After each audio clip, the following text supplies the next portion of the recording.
Olivia Sterling threw the keys so hard they cracked against Ethan Carter's chest and landed in the gravel at his 9-year-old son's feet. 200 people in $5,000 suits went silent, then laughed. "Take it," she said. "It's worthless anyway."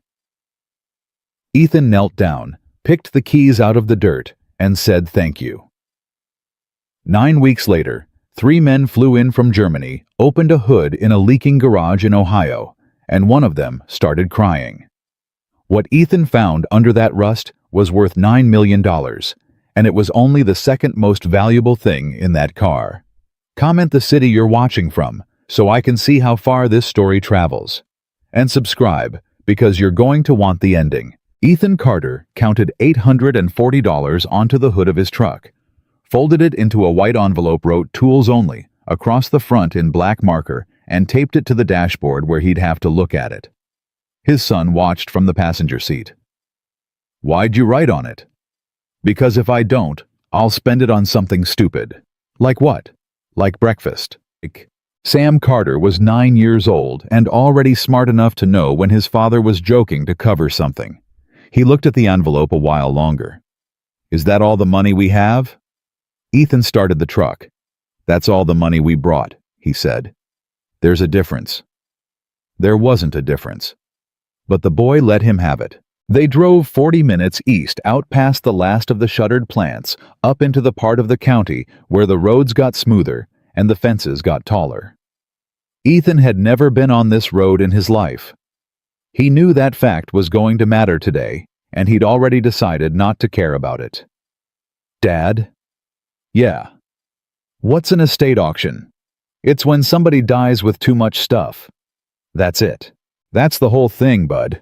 Somebody spends 80 years buying things, and then one Saturday morning, a bunch of strangers show up and take it apart." Sam thought about that. "That's kind of sad." "It's very sad," Ethan said. "But today, it's useful because I need a lathe." "What's a lathe?"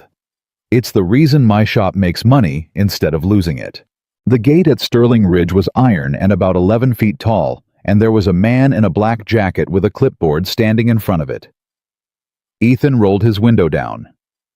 The man looked at the truck first, a 98 F-250, with a rust bloom over the rear wheel and a magnet sign on the door that said, "Carter Restoration, Millbrook."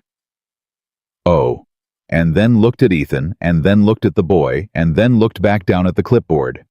"Are you catering?" "No, sir, I'm here for the auction. Bidder's entrance is around." "This is the bidder's entrance."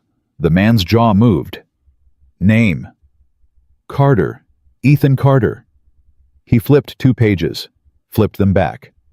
Ethan watched him do it and felt the old thing come up in his chest, the one he'd been swallowing for 3 years, and he swallowed it again. "You're pre-registered." "I registered online Tuesday. There's a confirmation number if you want it."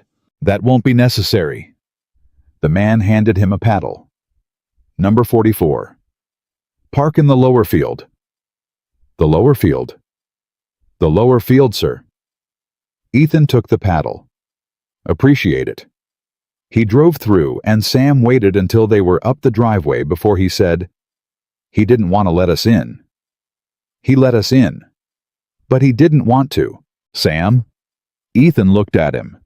"Listen to me, because I'm only going to say this once today. There are going to be people here who look at this truck and decide they already know everything about us. You know what we do about that? What? Nothing. We do absolutely nothing. Because they're wrong, and being wrong is punishment enough." Sam nodded slowly, the way kids do when they file something away to understand later. The lower field had 11 cars in it. The upper lot, the paved one, had about 90, and Ethan didn't recognize half the badges on them. The house was the kind of house that made you talk quieter without deciding to. There was a tent on the lawn with white chairs under it, and a man in a headset walking the rows and long tables of numbered lots, silver art watches, a rack of shotguns, a first edition something under glass with a guard standing over it. Waiters carried trays around at 10 in the morning. Ethan led Sam past all of it, toward the outbuildings where the mechanical lots were, and a woman with a headset stepped in front of him. "Sir, the tent is this way." I'm looking at lots 240 through 310. Those are shop contents. I know, that's what I came for. She actually smiled, and it wasn't a mean smile, which somehow made it worse. Most people don't come for those. I'm not most people, ma'am. I'm a mechanic. Marcus Webb found him 10 minutes later in the second garage bay, where Ethan was on one knee with a flashlight in his teeth, checking the bed play on a 1953 Monarch lathe. You're the one who called about the tooling. Ethan stood up. Webb was in his 50s, expensive glasses. The kind of handshake that told you he'd been doing this a long time and had stopped being impressed by anybody. Ethan Carter. Marcus Webb. I run the estate. He looked at the lathe. You know what that is. I know it's a Monarch, and I know somebody kept it aligned for 60 years, which tells me more about the man who owned it than anything in that tent does. Webb's eyebrows went up half an inch. Arthur Sterling, he said, used to run that machine himself. 2-3 in the morning, couldn't sleep, 81 years old and worth what he was worth, and you'd find him out here making a bushing for something. For what? Never asked. Webb shrugged. Wasn't my business. Ethan looked around the bay. Pegboards, every tool hung and outlined in marker. Floor swept, a coffee can of cotter pins sorted by size. How much you think it'll go for? The Monarch 4500. Nobody in that tent knows what it is. Then I've got a chance. You've got a chance, Webb agreed. And then after a second, bring the boy in when they call it. Kid ought to see a man buy a machine that outlives him. The mechanical lots went at 11:40. The lathe opened at 200. Ethan raised his paddle at 250. A man in a linen jacket 2 rows up raised his at 400 without looking away from his phone. Ethan went to 5. Linen jacket went to 750. Ethan looked at the envelope in his shirt pocket. $840. He raised his paddle. 800. 9 pounding, said Linen Jacket. Sir, the auctioneer said to Ethan. Ethan had 840. He needed 40 of it for gas home and dinner. Sir, 850. Sam was looking up at him. Ethan lowered the paddle. Out. Sold 900 paddle 16. And Ethan heard Linen Jacket say to the woman beside him, It'll look incredible in the entryway. We'll put a plant on it. Sam felt his father's hand tighten on his shoulder once and then let go. Dad, it's fine. You wanted that. I wanted it. Wanting isn't the same as needing. Ethan made himself smile. Come on, let's go look at the parts bins before some guy buys those to hold his flowers. They went back out through the bays. Ethan bought a box of NOS hardware for $30 and a set of British spanners for $15 because nobody bid against him. And he felt a little better, and then he turned a corner into a third bay at the far end of the row that he hadn't known was there. It was dark. Nobody was in it. There were no numbered tags, and there was something under a canvas cover against the back wall. Sam got there first. Dad, is this a car? Sam, don't. The boy had already lifted the corner. Ethan didn't move for 11 seconds. He knew it was 11 because he counted the way he used to count under pressure at a job he didn't have anymore, back when 11 seconds of thinking was cheaper than 11 months of being wrong. What he was looking at, under about 40 years of dust and one bad water stain, was a car. Except it wasn't. Dad, hang on. It's ugly. It's not ugly. Ethan crouched at the front wheel. It's unfinished. That's different. Somebody stopped. How do you know? Because look at this. He put 2 fingers on the fender lip. See that seam? That's not a stamping. That's hammer formed. Somebody made this panel by hand over a buck with a mallet, and then somebody else finished it with a file, and you can see where they stopped filing. Right there, mid-stroke. So nobody hand forms a body panel in America after about 1965 unless they're building one of something? Ethan stood and moved to the door. And nobody builds one of something unless they're proving something. He tried the handle. It opened. The hinge didn't drop. 40 years, and the hinge didn't drop. Sam, hand me the flashlight. The interior smelled like old leather, and older dust. Ethan didn't sit down. He leaned across the sill and put the light on the firewall, and then he went very still again. What is it? There's no VIN plate. What's a VIN? Every car built in America has a number. Every single one. It's like a birth certificate. This one doesn't have it. He moved the light. It has this instead. Riveted to the firewall was a small brass tag green with age. 6 characters stamped into it. No manufacturer. No year, no plant code, and underneath, hand-engraved with a scribe, not a machine, a S1 of 1. Do not scrap. Ethan backed out of the car and stood in the dark with his heart going. Dad, you're doing the thing. What thing? The thing where you go quiet and Mom used to say you were leaving the room without walking out of it. Ethan laughed once out loud, surprised. Yeah, okay. I'm doing the thing. He popped the hood. And that was when he stopped being a guy at an auction and became something else, because the engine in there was aluminum, where it should have been iron.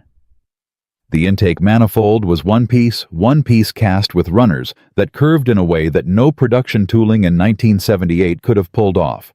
And the welds around the header collectors were stacked so evenly, they looked machine-laid, except they weren't, because every 11th bead was a hair wider, the way a human hand gets tired.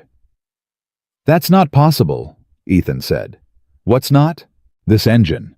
This engine isn't... He stopped, started over. Sam, this car is like finding a paper airplane that somebody built out of titanium. It doesn't make sense. Somebody spent an enormous amount of money and skill on a thing they then covered up and left in a garage. Why would they do that? That, Ethan said, is a really good question. Yes, said a voice behind them. It is.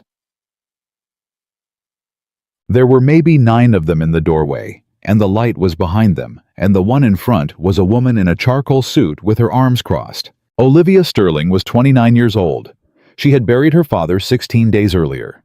She had not cried at the funeral, which 2 separate business publications had found space to mention. She had spent the morning being told by her father's board that they'd like her to consider an advisory role, and she had spent the afternoon watching strangers put price tags on the house she grew up in. And by 2 o'clock, she was made almost entirely out of a feeling she had no name for and no intention of examining. And here was a man in work boots with his hands inside her father's engine. "Can I help you?" she said. It was not a question. Ethan straightened up and wiped his palms on his jeans. Sorry, door was open. My son, you brought a child. Ma'am, I was just looking. I'll close it up. Do you know what that is? No, Ethan said. That's actually the interesting part. Somebody in the group behind her laughed. Olivia stepped into the bay. It's junk. My father kept it for 30 years, and it has never once been on a road. It's not in the catalog because Marcus tells me it isn't worth the cost of moving it. So no, it's not interesting. It's the single most expensive piece of garbage in the state of Ohio. With respect, Ethan said, I don't think that's true. The bay got quieter. Excuse me, I said I don't think that's true. He said it evenly without heat, which somehow made it land harder. Ma'am, the intake on this engine is a single cast piece with variable radius runners. In 1978, 3 foundries on Earth could pour that, and 2 of them were in Europe. The body panels are hand-formed. There's no VIN. There's a hand-engraved tag on the firewall that says, "Do not scrap." He paused. Somebody didn't forget about this car. Somebody protected it. On purpose. For a long time. Olivia stared at him. Who are you? Ethan Carter. I restore old machines. You're a mechanic. Yes, ma'am. And you've decided in 4 minutes that you understand my father's garage better than the appraisal firm I'm paying 6 figures. No, ma'am. I've decided that they didn't come out to this bay. That did it. Somebody in the group said, "Oh," quietly, the way people do at a boxing match. Olivia's face changed. Not much. But Ethan had seen that specific change before on a program manager in a conference room in Huntsville 11 years ago, 4 days before Ethan's report got buried, and he knew exactly what came next. "Do you know what I think?" she said. "I think you saw an address in an obituary and drove up here in a rusted-out pickup to see if the grieving daughter would let you leave with something. I think men like you read estate listings the way other people read the racing form. Ma'am, I think you brought the kid because the kid works." Ethan's whole body went still. "Don't," he said. "Excuse me. You can say whatever you want to me," Ethan said. "You've had a bad month and I'm a stranger and I'm standing in your father's garage and I get it. I do. But you don't talk about my son." Nobody laughed at that one. Olivia held his eyes for a second, and something flickered some part of her that knew right then that she was about 4 sentences past the place where she could still stop. She didn't stop. She turned to the woman on her left. "Do we have the keys to this thing? Ms. Sterling, do we have the keys?" The woman produced a ring with 2 keys and a faded paper tag from a lockbox on the wall and handed them over like she wished she hadn't. Olivia weighed them in her palm. "You want it," Ethan said. "What?" "You heard me." She was smiling now, and it was the worst thing in the bay. "You just gave a very moving speech about how everyone in my employ is too stupid to see the treasure in front of them. So take it. It's yours. Right now. Free. I'm not asking you for anything. That's what makes it a gift." She raised her voice, and the group in the doorway got bigger because these things travel across a lawn faster than sound. "Ladies and gentlemen, this man believes my father's 40-year-old lawn ornament is a national treasure. I'd like to reward that kind of vision." "Olivia." Marcus Webb pushing through. "Olivia, don't." "Marcus, get me a bill of sale." "Olivia, get me a bill of sale." Somebody handed her a clipboard. She wrote on it with a pen from her jacket fast and turned it around. $1, she said. "It has to be $1 apparently, or it's not legal. Sign it." Ethan looked at the clipboard. He looked at his son who had come to stand against his leg and who was looking up at all these adults with an expression Ethan would remember every single day for the rest of his life. And here is the thing that Ethan Carter understood in that moment, standing on the floor of a dead billionaire's garage with 90 people watching. He could refuse. He could keep his back straight, walk out with his boy, and drive home with his dignity and $30 of hardware and nothing else. And Sam would be proud of him for about a week. Or he could take the humiliation on purpose in front of all of them and take the car. He'd been standing in this exact spot before. 11 years ago, in a conference room with a report in his hand and a room full of men waiting to see if he'd sit down. He had not sat down. It had cost him a career. He was very, very tired of losing on principle. Ethan took the pen. He signed it. He reached into his shirt pocket, past the envelope that said "Tools Only," and he pulled out a $1 bill and set it on the clipboard and smoothed it flat with his thumb. "There you go," he said. "Paid in full." Olivia stared at the dollar. For 1/2 of 1 second, she looked like a person again. Then somebody's phone went up in the doorway, and she remembered she had an audience, and she threw the keys. She threw them harder than she meant to. She would think later 1,000 times at 3 in the morning, and they hit Ethan in the sternum with a sound people heard in the back, and dropped into the gravel by Sam's shoe. "Take it," she said. "It's worthless anyway." And the tent laughed. Ethan Carter got down on one knee in front of 200 people. He picked the keys out of the dirt. He stood up, and he put them in his pocket, and he looked at Olivia Sterling and said, "Thank you, ma'am. I'll take good care of it." Then he took his son's hand and walked out. Dad. The laughing stopped about 9 seconds after they were gone, which was when everyone remembered they were at a funeral with hors d'oeuvres. In the lower field, Sam wouldn't get in the truck. "Sam?"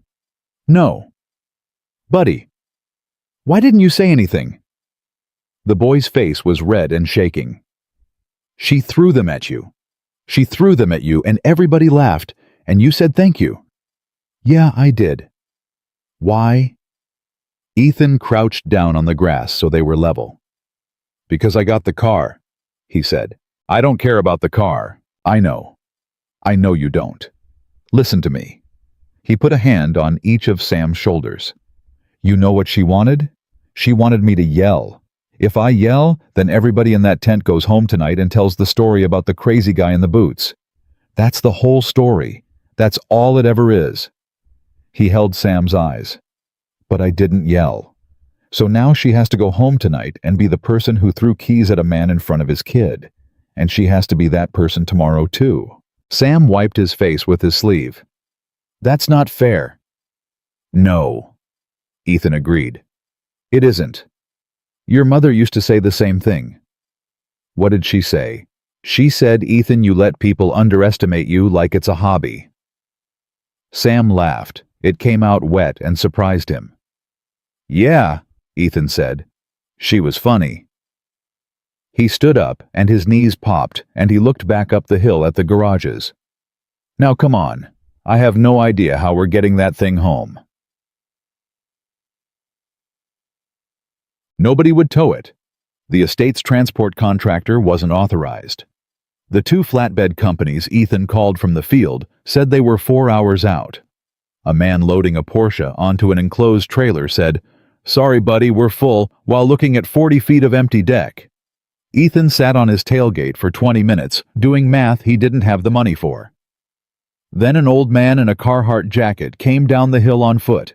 He was maybe 70, 71. Big hands. Walked like his hips hurt, and he'd stopped mentioning it in 1994. "You the one that got the car?" "I'm the one." "Walt Hendricks." He didn't offer his hand. He offered a set of tow straps over his shoulder. "There's a rollback in the equipment barn. Belongs to the estate. Estate belongs to her, and she just gave you the vehicle in front of the county, so I figure the delivery's implied." Ethan stood up. "Sir, I can't ask you to—" "You didn't ask." Walt spat in the grass. 31 years I worked for Arthur Sterling. Mowed his grass, fixed his boiler, kept his cars alive. And I have been standing in that doorway since about the third sentence." He looked at Ethan a long moment. "You said somebody protected it on purpose." "I did." "Well." Walt's jaw worked. "That's the first true thing anybody's said on this property in 16 days. They got it loaded at 4:30. It rolled. That was the first strange thing. 40 years sitting, and the wheels rolled, the brakes weren't seized, and the steering was tight." Ethan noticed and said nothing. Walt drove it down himself. Followed Ethan's truck the whole 40 minutes to Millbrook, backed the rollback up to the shop door like he'd been doing it his whole life, and set the car down on the cracked concrete of Carter Restoration at 9 minutes past 6. Ethan tried to hand him 220s. Walt didn't take them.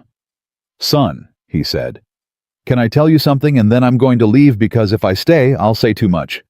"Yes, sir." Walt looked at the car sitting there in the doorway with the last of the daylight on it. "Every month," he said. "For 30 years, first Sunday of the month, 7 a.m., rain, snow, Christmas, didn't matter, that man walked out to that bay by himself, locked the door behind him, started that engine, let it run about 20 minutes. He paused. Then he shut it off and came back to the house, and he didn't talk to anybody until noon." Ethan didn't move. 30 years. 30 years. He never drove it. Not 1 inch. Not 1 inch in all that time. Walt's voice caught somewhere, and he cleared it out. "And I asked him. One time in 2009, I said, 'Mr. Sterling, why do you start a car you never drive?' What did he say?" Walt got in the rollback and pulled the door shut, and looked at Ethan through the open window. He said, "Walt, I'm not starting it. I'm keeping a promise." Then he drove off. Count. Ethan Carter stood alone in his shop until 9 o'clock that night. He put Sam to bed upstairs at 8:30, came back down, turned on the overheads and pulled a stool up in front of that car and just looked at it the way you look at a person you're pretty sure you've met before. Around 10, he went and got the battery out of his own truck. He didn't expect anything. 40 years of sitting. Fuel turned to varnish seals, dried to paper. Everything about it said no. He hooked the cables. He got in. He put the key in. He turned it. The starter spun dry ugly wrong, and nothing happened. Second try. Nothing. Third try. Ethan held it 3 seconds longer than he should have, and the engine caught. It caught, and it settled. and it idled smooth as a sewing machine, and the whole building filled with a sound Ethan had never heard come out of a combustion engine in his life. Not deep, not loud, but layered, like there were two notes in it and the second one didn't belong to any firing order he could name. He sat there with his hands on a steering wheel. A dead man had touched every first Sunday for 30 years. And then because he'd been a mechanic long enough to check gauges, even when his hands were shaking, he looked down. The odometer read 6 miles. 6. Not 60,000. Not 600. 6. Ethan reached over and shut the engine off, and in the silence that came after he heard something shift and slide under the passenger seat. Something that had been wedged there for a very long time that had finally come loose. After 30 years of a man starting an engine, he never drove. He leaned across. He put his hand under the seat, and his fingers closed around the hard leather corner of a book. It was 11 minutes past 10 when Ethan Carter pulled the book out from under the passenger seat and set it on his knee. It was leather dark and soft at the corners, wrapped twice around with a bootlace. The lace had been tied and untied so many times the ends had gone furry. He sat there in the driver's seat of a car he had owned for 4 hours, and he did not open it. "That's not mine," he said out loud to nobody. He carried it into the office, set it on the desk under the lamp, and stood over it with his arms crossed for a full 3 minutes. Then he went upstairs and checked on his son, who was asleep on top of the covers, with his shoes still on, and Ethan took the shoes off and pulled the blanket up and came back down and sat at the desk and put both hands flat on either side of that book, like a man about to move something heavy. "Okay, Mr. Sterling," he said. "Let's see what you did." He untied the lace. The first page had 4 words on it in blue ink, and the handwriting was steady, and the ink had gone brown with age. Ethan read them. Then he shut the book hard and pushed back from the desk so fast the chair hit the wall. He stood in the middle of his own office breathing like he'd run somewhere, because the 4 words on the first page of Arthur Sterling's private journal were, "I am not sorry." Ethan did not open it again that night. He was 38 years old, and he had learned somewhere along the line that there are things you should not read at 11 o'clock when you are tired and your hands are still shaking. He tied the lace back around it, put it in the gun safe he used for customer titles, spun the dial, and went to bed. He was in the shop again at 4:50 in the morning. Not to read, to work. Because Ethan Carter had one rule he had never broken in 9 years of restoration, and the rule was that you do not touch the paperwork until you have touched the metal, or you will start seeing what you were told to see instead of what is actually in front of you. By 6, he had the car up on stands. By 7, he had stopped being able to breathe properly. Sam came down at 7:15 in his pajamas and found his father lying on his back on a creeper under the car with a flashlight completely still. "Dad." "Yeah." "You didn't come up?" "No." "Did you sleep?" "Some." "That's a lie." "That's a lie," Ethan agreed. Sam sat down cross-legged on the cold floor by the front tire. "Is it good?" Ethan rolled out from under the car and sat up and looked at his son with an expression Sam had genuinely never seen on him before. "Bud," he said, "I need you to understand something. I worked 11 years in aerospace. I have had my hands inside things that went to orbit." He pointed under the car with the flashlight. "There is a suspension component under there that I cannot identify. I don't mean I don't know the part number. I mean I do not know what it is for." "What's it look like?" "It looks like somebody solved a problem I didn't know existed." At 8:10 he called the only person he still spoke to from the old life. Priya Raman answered on the 4th ring, sounding like she was walking. "Carter, it's been 3 years." "I know." "You didn't call when your wife died." "I know that too." There was a pause on the line, and when she came back her voice had changed. "Okay, what do you need?" "I need you to tell me I'm crazy." "Always." "About what?" Ethan told her. It took 9 minutes. She didn't interrupt once. When he finished, she said, "Send me photos of the intake." "Priya." "Send me photos of the intake, Ethan, and don't send them to my work address." That was the first moment he understood this was going to get bigger than his garage. He sent 11 photos at 8:32. She called back at 8:41. "Where are you?" she said. "Ohio." "No, where is the car?" 12 feet from me." "Is the building locked?" Priya. "Is the building locked, Ethan?" He got up and locked it. "Okay," she said. "Now listen. That manifold is not a casting, not a normal one. Look at the inside of the runners with a bore scope, and if you see what I think you're going to see, do not tell anybody for at least a week, because there are maybe 4 people alive who would understand what they're looking at, and 2 of them would lie to you about it." "What am I going to see, Ethan?" she exhaled. "You're going to see that nobody poured that. Somebody grew it." He put the phone down on the fender and stood there. At 9:15, somebody knocked on the shop door. Ethan expected a customer. He got a man in a very good coat holding a briefcase with both hands like it might get away. "Mr. Carter, Douglas Farrow. I represent the Sterling estate." That was fast. "May I come in?" "No." Farrow blinked. He was not a man who got told no in doorways. "Mr. Carter, I'm here in good faith. You're here at 9 in the morning on a Sunday, sir. Nobody drives 90 minutes on a Sunday in good faith." Ethan leaned in the doorframe. "Say what you came to say." Farrow opened the briefcase against his own knee, which cost him some dignity, and produced a single page.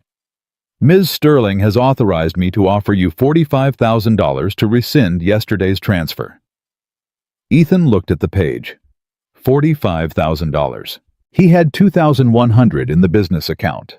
He had a mortgage that was 51 days behind, and a letter from the bank in his desk drawer that he had not opened because he already knew what the 3rd paragraph said. $45,000 was everything. "No," Ethan said. Farrow actually laughed. "Mr. Carter, I don't think you understand. That's cash today, wired before noon for a vehicle you acquired for $1 in a moment of frankly emotional volatility on the part of my client." "You're right. I don't understand." Ethan's voice stayed flat. "Yesterday it was worthless. Today it's worth 45 grand. Which day was your client lying?" Farrow's jaw tightened. 60. "Get off my property." "Mr. Carter, be reasonable." "Sir, I am being extremely reasonable. If I was being unreasonable, I would be asking you why an estate that couldn't find a single tow truck for me yesterday found my address by breakfast." Farrow's face did something then, just for a second, and Ethan filed it away. "They know," Ethan said slowly. "Don't they? Somebody over there already knows what it is." 65,000? "Goodbye, Mr. Farrow." He closed the door and locked it and stood with his back against it and his heart going like a hammer, and he did not move for a long time. At 9:50, Sam said from the stairs, "Was that a lot of money?" "Yeah, bud." "Are we okay?" And Ethan Carter, who had never once lied to his son, said, "I don't know yet."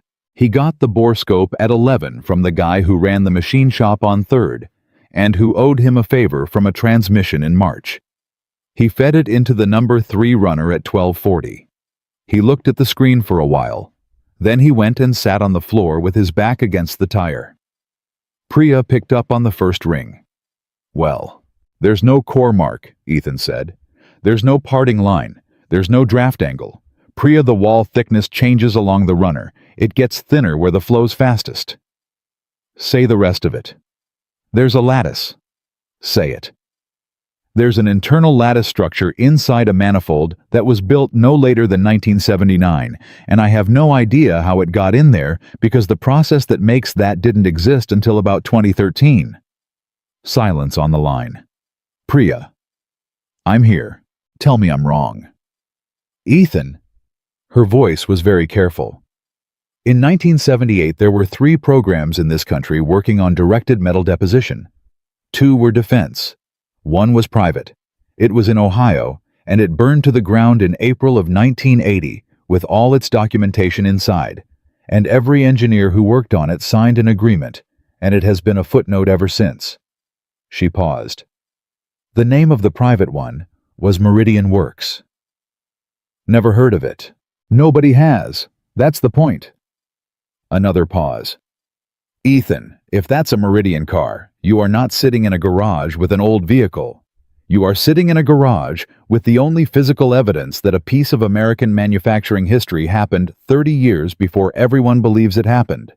He looked up at the underside of the fender. "How much?" he said. "How much what?"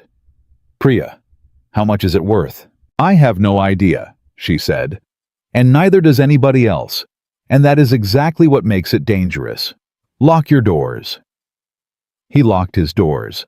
That night at 8:50, he took the journal out of the safe. He put Sam to bed first. He made coffee. He sat down with a legal pad because he was the kind of man who took notes on things that frightened him. And he opened Arthur Sterling's journal past the first page and started to read. The handwriting on the second page was younger, faster, angrier. "I am not sorry," it said again at the top, like the man had needed to write it twice to make it stick. "I am not sorry I signed. Frank can hate me from whatever bench he is sitting on. Somebody had to keep 41 people employed, and it was never going to be him." Ethan wrote on his legal pad, "Frank." He read for 2 hours. He learned that in 1977 there had been 2 men, and one of them was named Arthur Sterling, and he was 29 years old, and he ran a machine shop with a bad roof. And the other one was named Frank Mercer, and he was 52, and he had hands like a bear, and a mind that Arthur described 3 separate times, in 3 separate years, with the same phrase, "the only truly original mind I have ever stood next to." He learned that Frank Mercer had an idea about building metal up instead of cutting it away, and that everybody told him it was impossible, and that Arthur Sterling had been the only person in the state of Ohio who said, "Okay, let's try." He learned that Meridian Works had 11 employees in 1977 and 41 in 1979. He learned that they built one car, not to sell, to prove.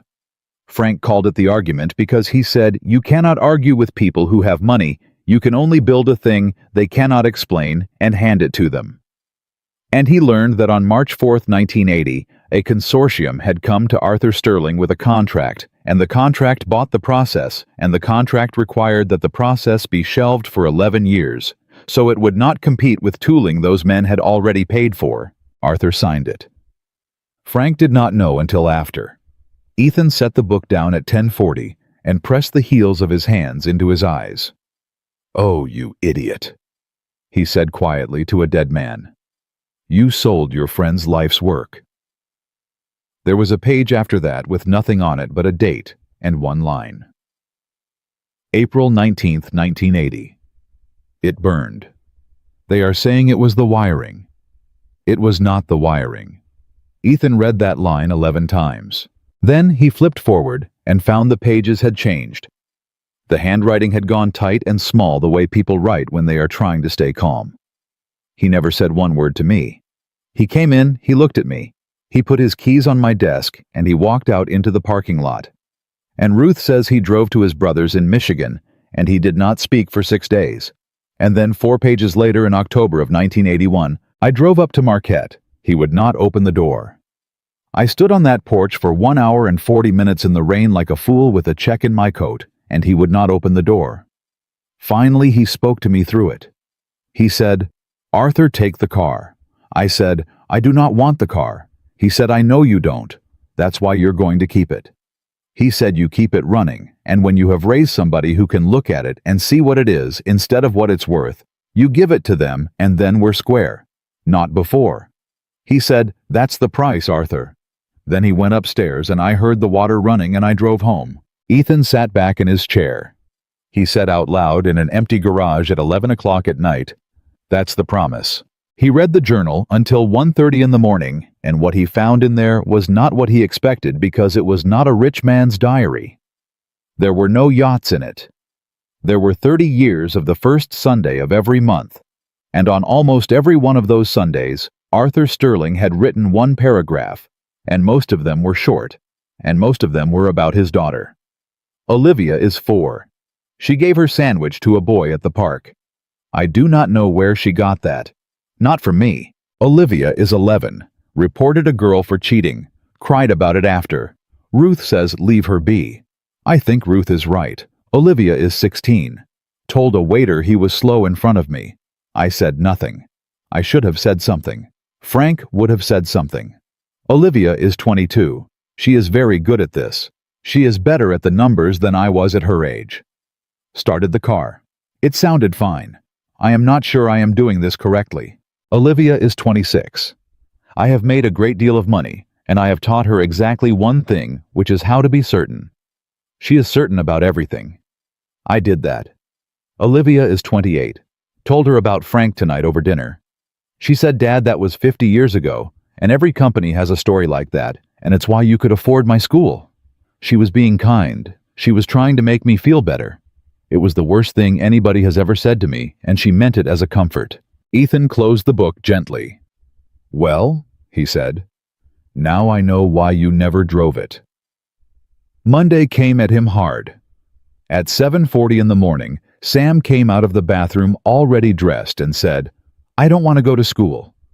"Why not?" "No reason." "Sam." The boy looked at the floor. Kayla Whitfield's mom was at the auction. Ethan put down the coffee. "And?" "There's a video." "A video of what?" "Of you." Sam's voice went thin. "Somebody put it on Facebook, and it's got a lot of comments, and Kayla said her mom said you were pathetic." Ethan stood very still. "Show me," he said. It was 51 seconds long. It started right as Olivia raised her voice to the crowd. It caught the clipboard and the dollar bill, and it caught the keys hitting his chest, and it caught the laugh, and the person filming had zoomed in on Ethan's face when he knelt down in the gravel, and somebody had written across the bottom in white letters, "When you'll do anything for a free car." 19,000 views. Ethan handed the phone back. "Okay," he said. "Okay. Yeah, get your bag. Dad, they're going to say things?" "They are." Ethan crouched down in the kitchen the same way he had crouched in the field on Saturday.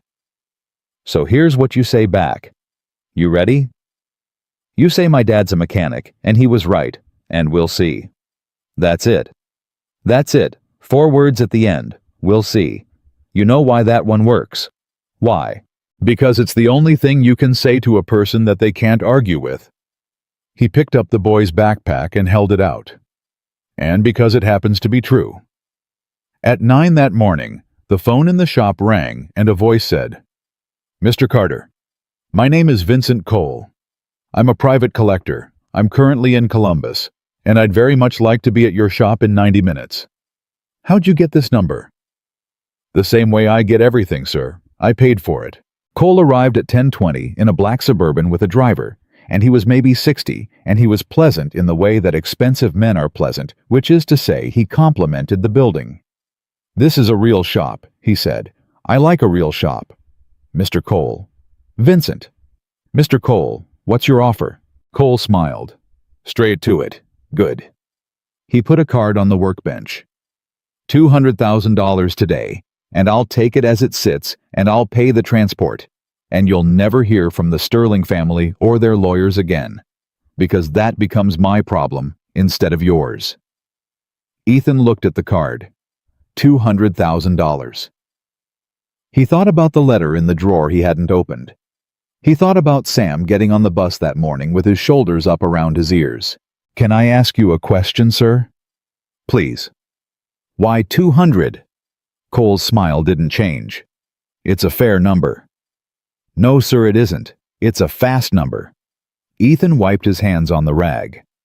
"A fair number takes 3 weeks and 4 experts. A fast number gets signed before the seller knows what he's got." He set the rag down. "You flew here Sunday night, Mr. Cole. Nobody flies Sunday night for a fair number." The smile went away, and what was underneath it was much more honest, and Ethan respected it more. $350, Cole said. "No. $500,000, Mr. Carter. Cash. And I will tell you plainly, that is more money than this building and everything in it has earned in its entire existence." "That's true." "Then take it." "No, sir." Cole stared at him. "Why?" And Ethan Carter, standing in a shop with a mortgage 53 days behind, said something he did not fully understand until it was already out of his mouth. Because I gave a man my word before I knew I was giving it, he said. And I need to find out what I promised. Cole picked up his card. He looked at it for a second, and then he set it back down. Keep it, he said. You'll call me in 6 weeks and I'll answer, and I want you to remember that I was polite. He walked to the door and turned around. One piece of advice free. There are people coming behind me who will not be polite. Get it insured, and get it photographed, and get a lawyer who isn't from your town. The Suburban pulled out at 10:41.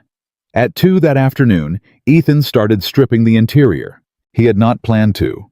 He had planned to spend the week on the drivetrain. But he kept thinking about the way the book had slid out from under that seat after 30 years, and about a man who wrote 1 paragraph a month for 3 decades and never once wrote where he kept his hands, and at 2 o'clock he pulled the passenger seat entirely.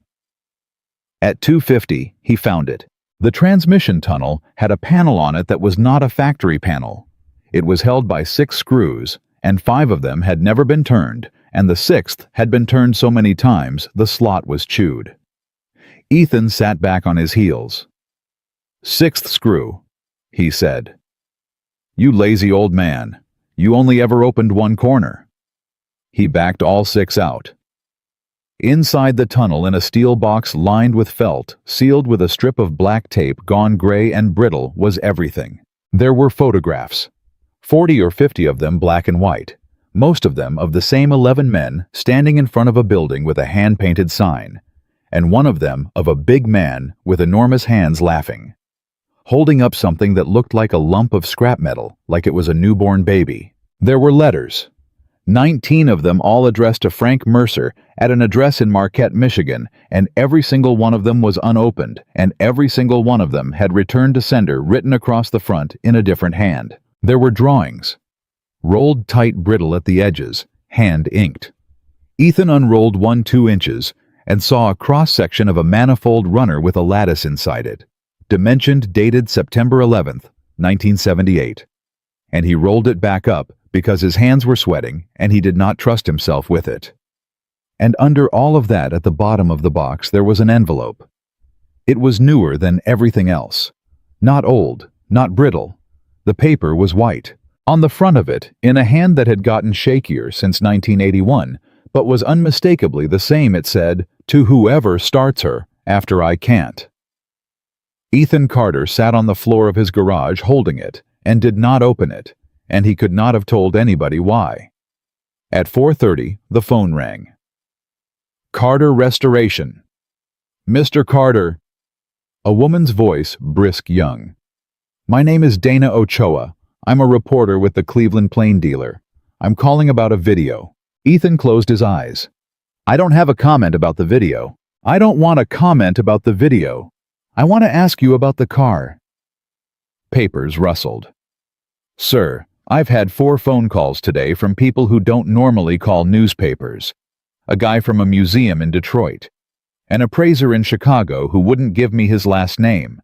And a woman in Pennsylvania who told me that if there is a running Meridian prototype in a garage in Millbrook, Ohio, then somebody has been lying to the Society of Automotive Engineers for 46 years. She paused. So, is there... Ethan looked across the shop at the car. Ms. Ochoa, he said. Can I call you back tomorrow? You can call me back tomorrow. But sir, I'd like to say one thing first, and then I'll let you go. Go ahead. I watched that video 11 times before I called you. Her voice changed. Everybody else is watching the woman. I was watching your kid's face. That's why I'm calling. She hung up. At 6 that evening, Walt Hendricks pulled into the lot in a pickup older than Ethan's. He came in without knocking, which Ethan found he did not mind at all, and he stopped 4 feet inside the door when he saw the box open on the floor and the photographs laid out on the bench. He didn't say anything for a long moment. Then he walked over slow and picked up one photograph, and his big weathered hand started shaking. That's Frank, he said. Ethan looked up. You knew him. Knew him. Walt laughed, and it came out wrong, and he had to stop and get himself together. Son Frank Mercer gave me my first job. I was 17. I swept his floor for a year and he taught me to weld out of pure spite because I was terrible at it. He set the photo down carefully. When Meridian went, I got hired by Arthur about a year later. Took the man's money for 31 years. Did Arthur know that you knew Frank? Course he knew. That's why he hired me. Walt's mouth twisted. That was the whole point. Man hired himself a reminder and paid it a salary and made it mow his grass. Ethan sat down on the stool. Walt, is Frank Mercer alive? The old man looked at him. Now that, Walt said slowly, is a very interesting question. And I'll tell you something strange. 16 days ago, I stood at Arthur Sterling's funeral, and I counted the room because that's what you do at my age. And in the back, standing up, not sitting there, was a man about 90 years old in a brown coat, and he did not talk to one single soul, and he left before the end. Ethan stood up. Walt? I know. Walt, did you see his hands? And Walt Hendricks looked at the photograph on the bench at the big man laughing with a lump of metal held up like a newborn. And then he looked back at Ethan, and his eyes were wet, and he said, Son, I have not been able to think about anything else for 2 weeks. It was 6:40 on Monday evening when Walt Hendricks sat down on an upturned bucket in the middle of Ethan Carter's shop and put his face in his hands for a minute, and Ethan let him. I could be wrong, Walt said finally. Man's got to be 91, 92. You're not wrong. You don't know that. No, Ethan said. But you do. Walt lifted his head. I do. Then let's go find him. Son, if Frank Mercer wanted to be found, do you think he'd have spent 46 years not being found? Walt wiped his mouth with the back of his hand. He watched them bury the man, and he didn't stay for the end of it. That's not a fella waiting for a phone call. Then why'd he come at all? Walt didn't have an answer for that.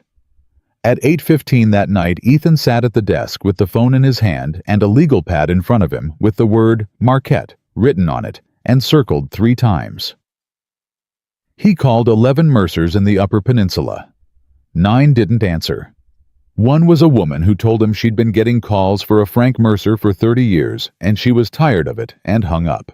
The 11th was a man who listened to Ethan's whole introduction without saying a word. Sir, Ethan said, are you still there? Who told you that name? A man named Walt Hendricks. There was a silence long enough that Ethan checked the screen. Walt's alive, the man said. He is. He's standing about 9 feet from me. Huh. Another pause. I'm not who you're looking for. I'm his nephew. And I'm going to tell you the same thing I told the last 2 people who called, which is that my uncle is a private man, and if you're calling about a car, you can stop. Ethan's grip tightened. The last 2 people. Since Friday. Sir, who called you? Fella from a law office and a fella who wouldn't say where he was from and asked me twice what my uncle had in his house. The man's voice hardened. You got a name for the second one. Ethan looked across the shop at a business card sitting on the workbench. Yeah, he said. I think I might. At 9:10, Ethan called Dana Ochoa back a day early. That was fast, she said. Ms. Ochoa, I want to ask you something, and I want a straight answer. Shoot. If I tell you what's in my garage and you print it, what happens? Honestly. She didn't hesitate. Your life gets a lot worse for about 2 weeks. That's the straight answer. That's the straight answer. Everybody with money will know your address by Thursday. Your kid gets asked about it at school. Somebody will say you stole it. She exhaled. And you'll never lose it. That's the trade. Once it's printed with your name on it, nobody can quietly make it belong to somebody else. Ethan looked at the steel box on the bench at 19 letters that had all come back unopened. What do you need from me? He said. Photographs. Access. And one thing you haven't told anybody. I've got 3 of those. Mr. Carter. He heard her sit up. How fast can I get to Millbrook? How fast can you drive?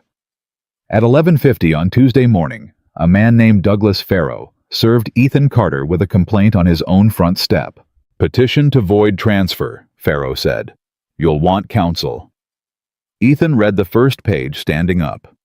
Duress and diminished capacity. My client was 16 days out from burying her father. Your client made me sign in front of 90 people. That's precisely the point, Mr. Carter. A person in a sound state of mind does not conduct a transaction that way. Farrow adjusted his coat. The estate is also filing to enjoin any alteration of the vehicle pending resolution, which means you don't turn one more bolt. Mr. Farrow? Ethan folded the papers in half. Can I ask you something? Off the record, off whatever. You can ask. Did she tell you to do this? Farrow's mouth moved before he stopped it, and Ethan Carter, who had spent 11 years reading gauges and 3 years reading customers, saw the whole thing. She doesn't know, he said. Does she? Mr. Carter, who's paying you? The estate. Who signs for the estate, sir? Because it isn't a 29-year-old woman who threw her father's keys in the gravel to make a crowd laugh. Somebody with a boardroom is paying you, and you came out here on a Sunday morning before she'd even had coffee. Ethan handed the papers back. You tell them I said something for me. I'm not a messenger.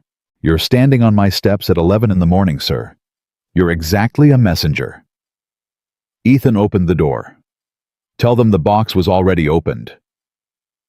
Farrow went white. He actually went white, and he tried to cover it, and he failed, and he was in his car in under 20 seconds. Ethan stood there a long time.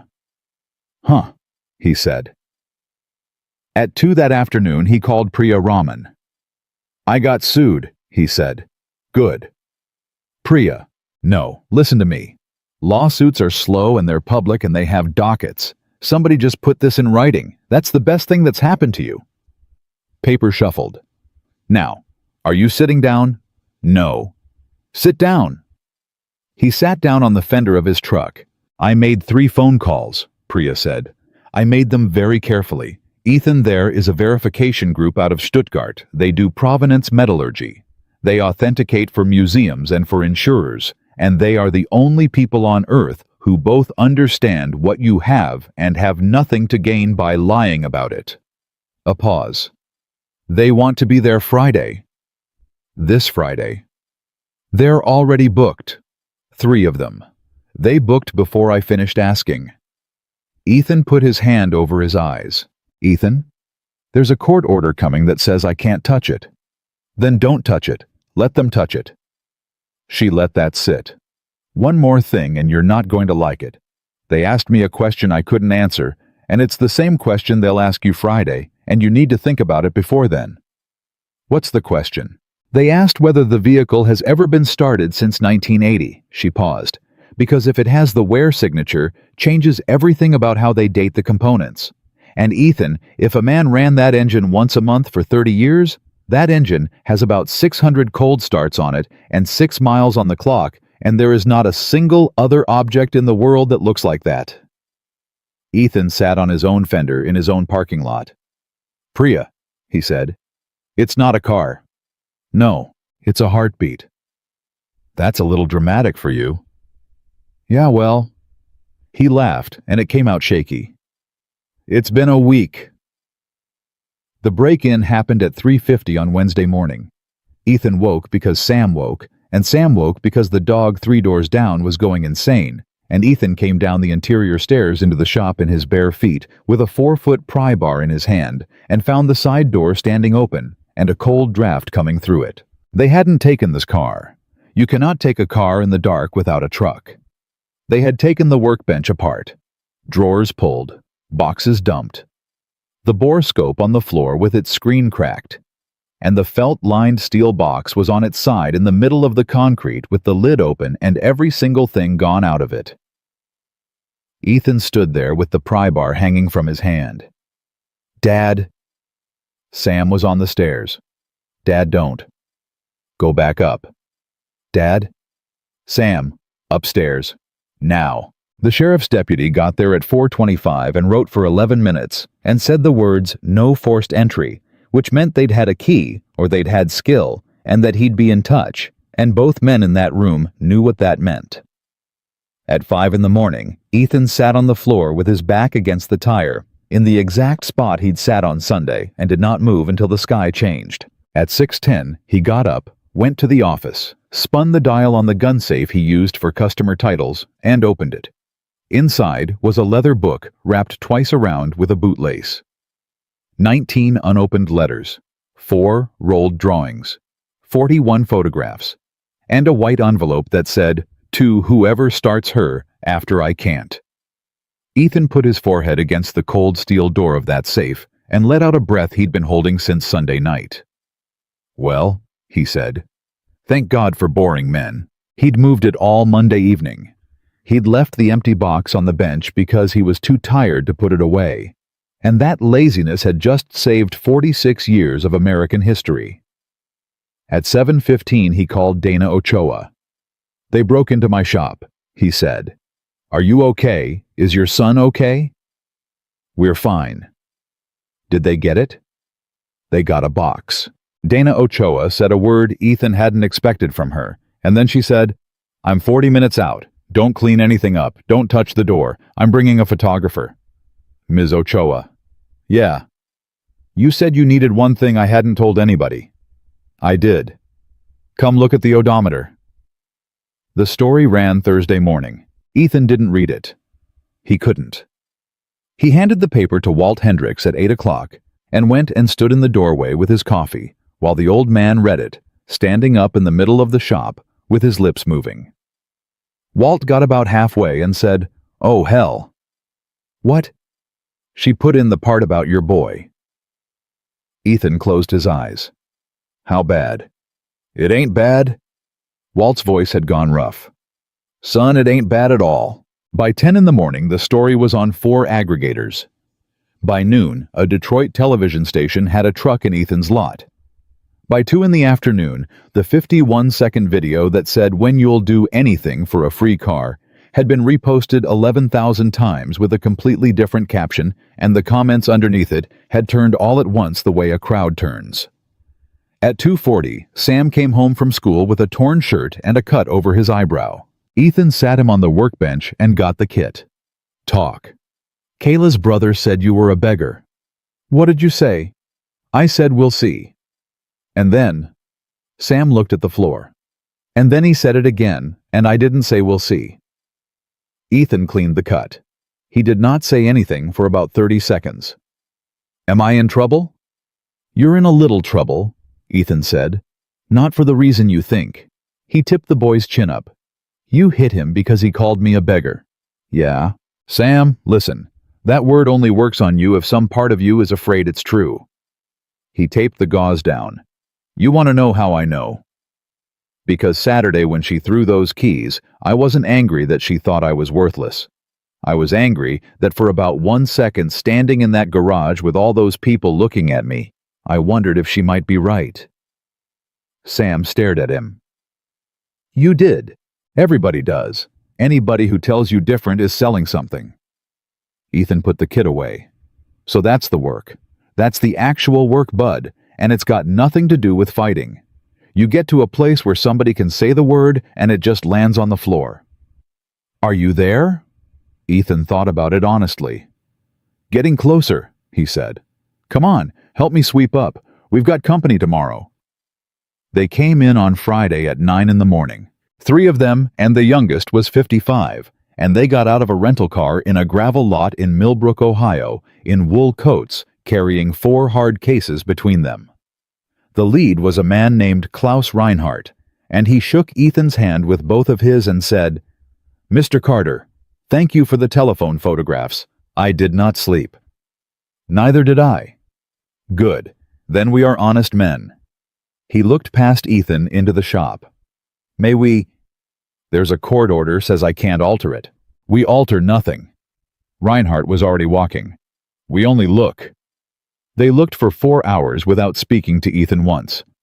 He'd been warned about that by Priya, and it still nearly killed him. He made coffee, nobody drank. He rearranged tools that didn't need it. Walt sat on the bucket and didn't move. Dana Ochoa stood in the corner with her arms folded and her notebook shut because she'd figured out inside 10 minutes that this was not a story you interrupted. At 12:40, the youngest German went out to the car and came back with a fourth case that he handled differently than the others. At 1:15, Reinhardt said in German one short sentence.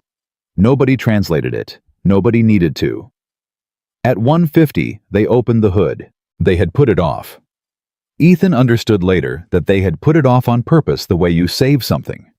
And when the second man got the prop rod in and stepped back, the three of them stood shoulder to shoulder and looked into that engine bay for a long time without any of them saying anything at all. Then Klaus Reinhardt, who had authenticated for 2 national museums and had once told a Swiss insurer to his face that a car was fake in front of the man who owned it, put one hand on the fender to steady himself and started to cry.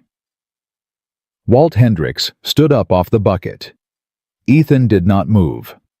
Reinhardt took his glasses off and wiped them and put them back on and said without turning around, "Mr. Carter, please come here." Ethan came. "You see this weld?" "Yes, sir." "Tell me what you see." "Every 11th bead's a hair wide," Ethan said, because his hand got tired. Reinhardt nodded slowly. "For 31 years, he said. I have looked at objects and asked, is it real? This is the first time in my life I have looked at an object and thought it should not be real." He turned around. "Do you understand what I am telling you? This process does not appear in the literature until 2011. There is no paper. There is no patent. There is nothing. And this man did it in a building with a bad roof in Ohio in 1978. And then it stopped, and everyone forgot. And the world spent 30 years reinventing what he had already finished." "Why did it stop?" Dana Ochoa said from the corner. Reinhardt looked at Ethan. "That," he said, "is not a metallurgy question." At 3 that afternoon, Ethan brought the drawings out. He carried them across the shop in a cardboard tube, and he set them on the bench, and the 3 Germans came around it like men approaching an animal.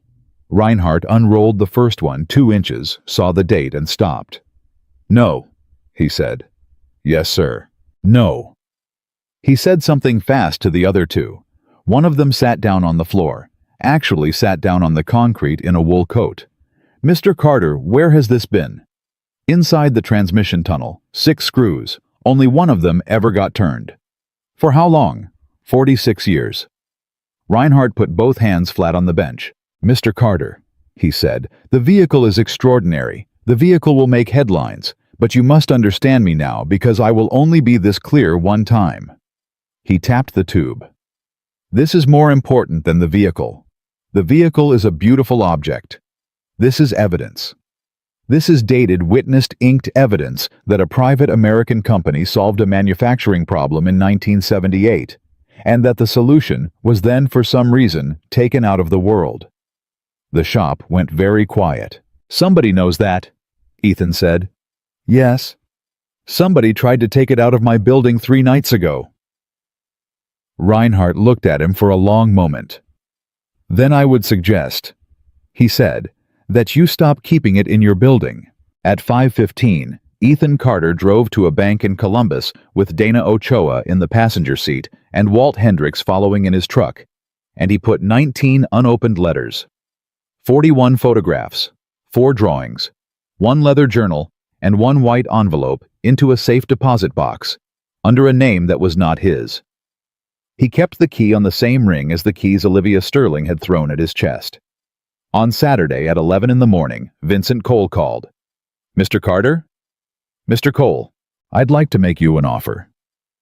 You're going to have to do better than 500. I'm not calling about the car." A pause. "I'm calling about a box." Ethan stood up out of his chair. "Say that again." "I said I'm calling about a box, and I'm going to be very careful now because I don't know who's listening to either of us." Cole's voice was flat and tired, and completely without the charm he'd worn into that shop on Sunday.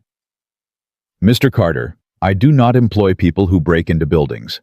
I want that on the record between us. But I do work for people who employ people who do, and on Wednesday morning, I found out I'd been used as a scout, and I have spent 3 days deciding whether I care. And turns out I care."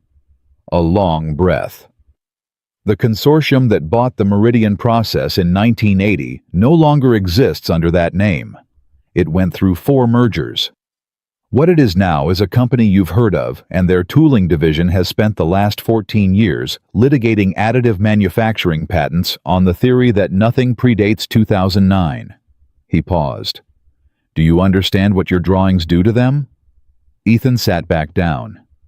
They make everything they've won worthless. They make 40 years of it worthless, and they make one line item in a 1980 contract look extremely deliberate. Cole let that sit.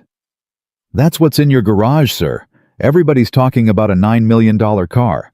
Nobody's saying the real number out loud. Which is what? Which is the reason a man kept a fire safe box screwed shut inside a transmission tunnel for 30 years instead of putting it in a bank. Cole's voice dropped. Arthur Sterling wasn't hiding treasure, Mr. Carter. He was hiding a confession. Ethan closed his eyes. Why are you telling me this? Because I was polite, Vincent Cole said, and I'd like it to have meant something. And he hung up. The number came out on Tuesday. It came out because the Germans filed their preliminary with an insurer, and the insurer needed a figure, and a figure that specific does not stay in a building. $9 million. By Wednesday morning, it was everywhere. It was on the morning shows. It was on the crawl. A man in a Millbrook, Ohio garage had been handed a rusted car as a joke at a billionaire's estate sale in front of 200 laughing guests. And the car was the only surviving prototype of a program the industry had spent 46 years insisting never got that far, and the estimate was $9 million, and there was 51 seconds of video of the moment it was given away. They played the video every time. Every single time they played the part where the keys hit his chest, and the laugh, and the man in work boots getting down on one knee in the gravel in front of his 9-year-old son and saying, "Thank you, ma'am." At 8:40 on Wednesday morning, Ethan Carter opened the letter in his desk drawer that he'd been not opening for 51 days and read the 3rd paragraph and found it said exactly what he'd known it said. He put it in his shirt pocket anyway. "Why are you keeping that?" Sam asked. "Because in about a month I'm going to want to remember what this week felt like," Ethan said, "and I'm not going to be able to." At 4:10 that afternoon, a black car came up the drive of Carter Restoration and stopped and sat there with the engine running for a minute and a half. Walt saw it first. "Son, I see it. You want me to stay?" "No, sir." "You sure?" "Walt." Ethan wiped his hands on the rag and set it down. "Take Sam for ice cream." "It's 4 o'clock. I'm aware of the time." The engine shut off. Olivia Sterling got out alone. No Pharaoh, no assistant. No coat that cost more than the truck in the lot. She had a folder under her arm, and she'd been crying somewhere between Sterling Ridge and Millbrook, and had stopped and fixed it, and it hadn't held. She stood in the middle of the lot like she'd forgotten how the last 10 feet worked. Ethan waited in the doorway. "Mr. Carter?" "Miss Sterling." "May I come in?" He thought about Sunday morning and a man named Pharaoh standing in his doorway, and the word no. He stepped back and held the door. She came 4 steps inside and stopped because the car was right there, and it had been washed, and it was sitting on a clean floor under good light for the first time in 46 years, and Olivia Sterling put her hand over her mouth. "Oh," she said. Ethan said nothing. "I've walked past that 1,000 times." Her voice came apart in the middle of it. "I used to eat lunch in that garage when I was 6 years old." "I know." She turned on him. "How would you know that? Oh, Ms. Sterling, why don't you say what you came to say?" She got herself together, and she opened the folder, and her hands were not steady. "I've withdrawn the petition, as of 11 this morning. It was filed without my knowledge by our general counsel at the request of 2 members of the board, and I want you to know that I have spent 4 days finding that out, and I did not enjoy any of it." She pulled a page out. "I'm also aware that your shop was broken into. I did not authorize that. I have no evidence about who did, and I am not going to pretend I do." "Okay. That's it. Okay. You said what happened. I believe you." Ethan leaned against the bench. "What's the other paper?" Olivia's jaw tightened. It's an offer. There it is. Mr. Carter, please. She held it out. $9 million is the auction estimate. Estimates on unique objects are guesses. I'm offering you 11 wired, no contingency, no appraisal. And I will pay every cost of the transfer, and I will indemnify you against any claim from anyone forever, including the people you're worried about. And I have the ability to actually do that, which nobody else who's called you does. Ethan looked at the paper without taking it. $11 million. Yes. For a car you told 200 people was worthless. Yes. Her voice cracked. Yes, I did that. Ms. Sterling, why do you want it? Because it's my father's. No, ma'am. Ethan straightened up off the bench. It was your father's for 30 years and you didn't put it in the catalog. You said it wasn't worth the cost of moving it. So that's not the reason, and we both know it. And I've had a very long week, so I'd appreciate it if you'd just tell me the truth. Olivia Sterling stood in the middle of a mechanic's shop with $11 million in her hand and started to shake. Because I can't fix it, she said. Fix what? Any of it. The words came out of her like something tearing. He's dead. I can't call him. I can't take it back. There is a video of me, Mr. Carter, and my father is in the ground, and there are 900,000 people who now know exactly what kind of person he raised, and I cannot fix a single second of it. But I can buy the car. She was crying openly now and not bothering to stop. I can buy the car and put it back in that garage where he had it, and at least it will be where he wanted it, and that is the only thing left in the entire world that I am still able to do. The shop was quiet for a long moment. Ethan Carter walked past her and pulled a stool out from under the bench and set it down behind her. Sit down, he said. I don't want to sit down. Ms. Sterling, you've been standing since 11 o'clock this morning. Sit down. She sat down. He handed her the rag off the bench because it was the only clean cloth in the building, and she looked at it and laughed once horribly and used it. You're not going to sell it to me, she said. No, ma'am. Can I ask why is it the money? Because I'll go higher. I'll go to 15. It isn't the money. Then what? And Ethan Carter pulled up the second stool and sat down 4 feet in front of her and put his elbows on his knees and asked her the only question that had mattered since a bootlace came untied in his office at 11 minutes past 10 on a Saturday night. Ms. Sterling, he said, your father started that engine at 7 in the morning on the first Sunday of every month for 30 years. Rain. Snow. Christmas. He never drove it. Not 1 inch. There are 6 miles on that odometer and 600 cold starts on that engine. And he locked the door behind him every single time, and then he couldn't talk to anybody until noon. Olivia stopped breathing. So before you write me a check, Ethan said quietly, I want you to answer one thing, and I want you to actually think about it because I have thought about almost nothing else for 11 days. What? She whispered. Why did a man with $4 billion spend 30 years protecting a car he refused to drive? And Olivia Sterling opened her mouth to answer him, and found that she had absolutely no idea. It was 4:31 on Wednesday afternoon when Olivia Sterling finally said, I don't know. I believe you. That's the honest answer. I don't know. She wiped her face with a mechanic's rag and looked at it. I've been telling reporters for a week that I understood my father, and I don't know why he started a car he never drove. Nobody does, Ethan said. That's the whole problem. You do. I know part of it. How? And here was the place. Ethan had thought about this moment for 11 days, and he'd built 5 different versions of it in his head, and every one of them ended with him being right and her being sorry, and standing there in his own shop, he discovered he didn't want a single one of them. Ms. Sterling, I'm going to tell you something, and then I'm going to give you a choice. All right. When I pulled the passenger seat out of that car, there was a book wedged under it. It's your father's. He wrote in it once a month for 30 years. He watched her face. It was in the car when you gave me the car. Legally, it's mine. I want you to understand that I know that, and that it doesn't matter to me even a little bit. Olivia had gone completely still. There's more, Ethan said. "There's a steel box in the transmission tunnel. Photographs, drawings, 19 letters he wrote and never got to send.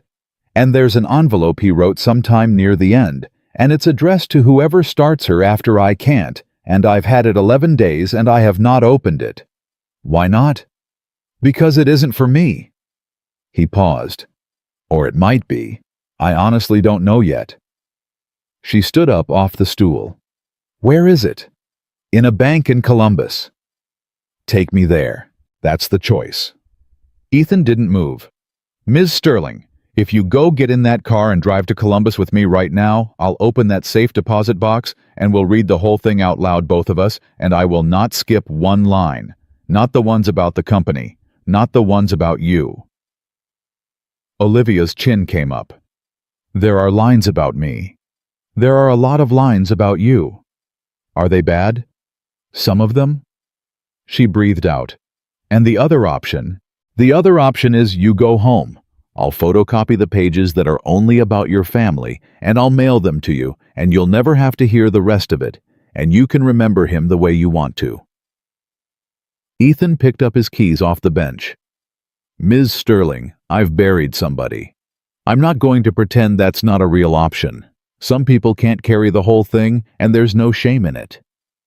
She looked at the car for a long moment. "My father," she said, "spent 30 years, and I got about 4 hours a month of him that I never understood." "Yeah. I'll take the whole thing." They were in the bank at 6:10. They were back in the shop at 7:40, and Walt Hendricks had brought Sam home and put a frozen pizza in the toaster oven, like a man diffusing something. And when Olivia Sterling walked in behind Ethan carrying a leather book against her chest, Walt stood up so fast the bucket went over. "Ms. Sterling." "Walt."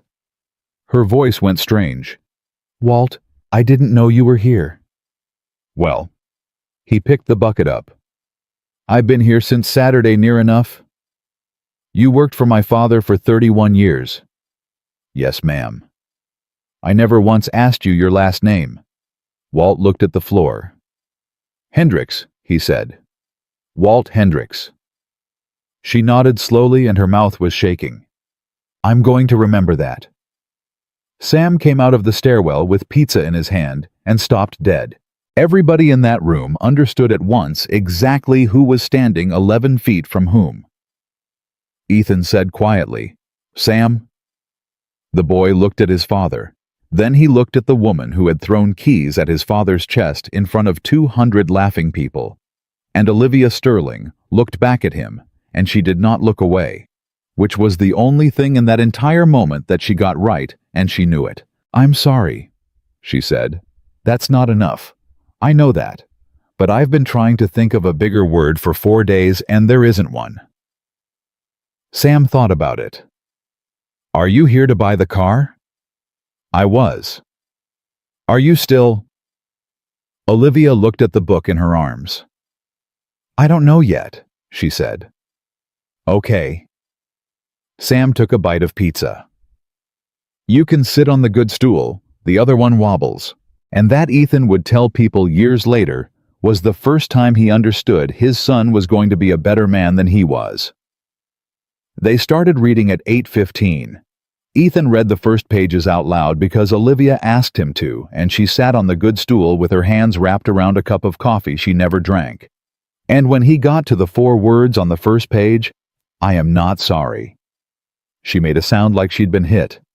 "That's his handwriting." "Yes, ma'am. He wrote that at 29. About that. I'm 29. "I know," Ethan said. "I did the math on Sunday." He read her Frank Mercer.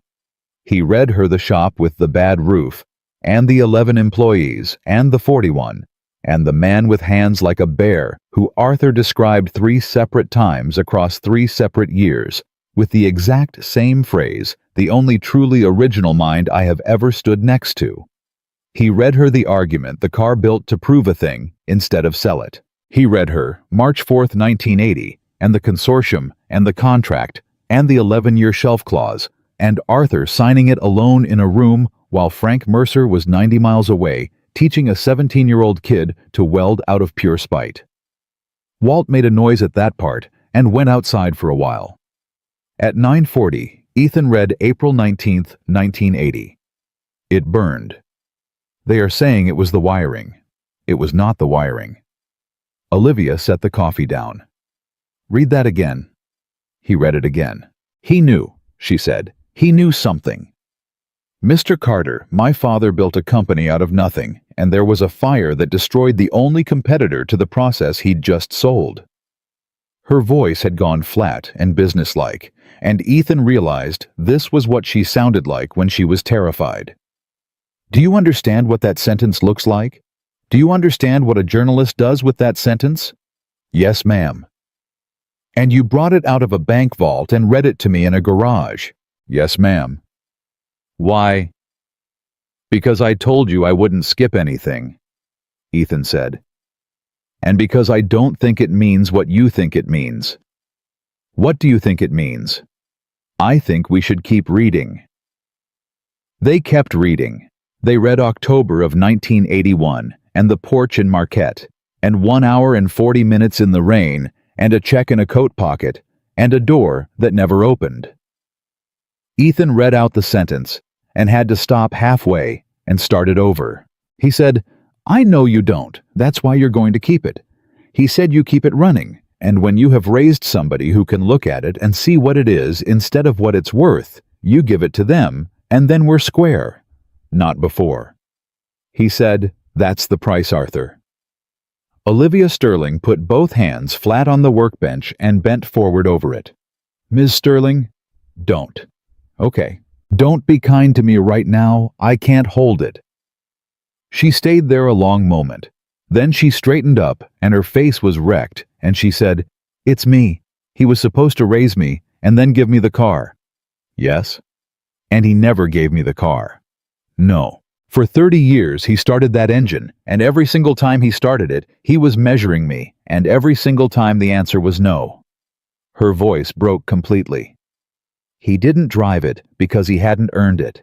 He hadn't paid the price. Because of me. Ethan let it sit for exactly as long as it needed to, and then he said, Ms. Sterling, come here and look at this. I don't want to. Come look at it anyway. She came. He had the journal open to a page in the middle, and he put his finger on a line. Olivia is 4. She gave her sandwich to a boy at the park. I do not know where she got that. Not from me. Olivia read it 3 times.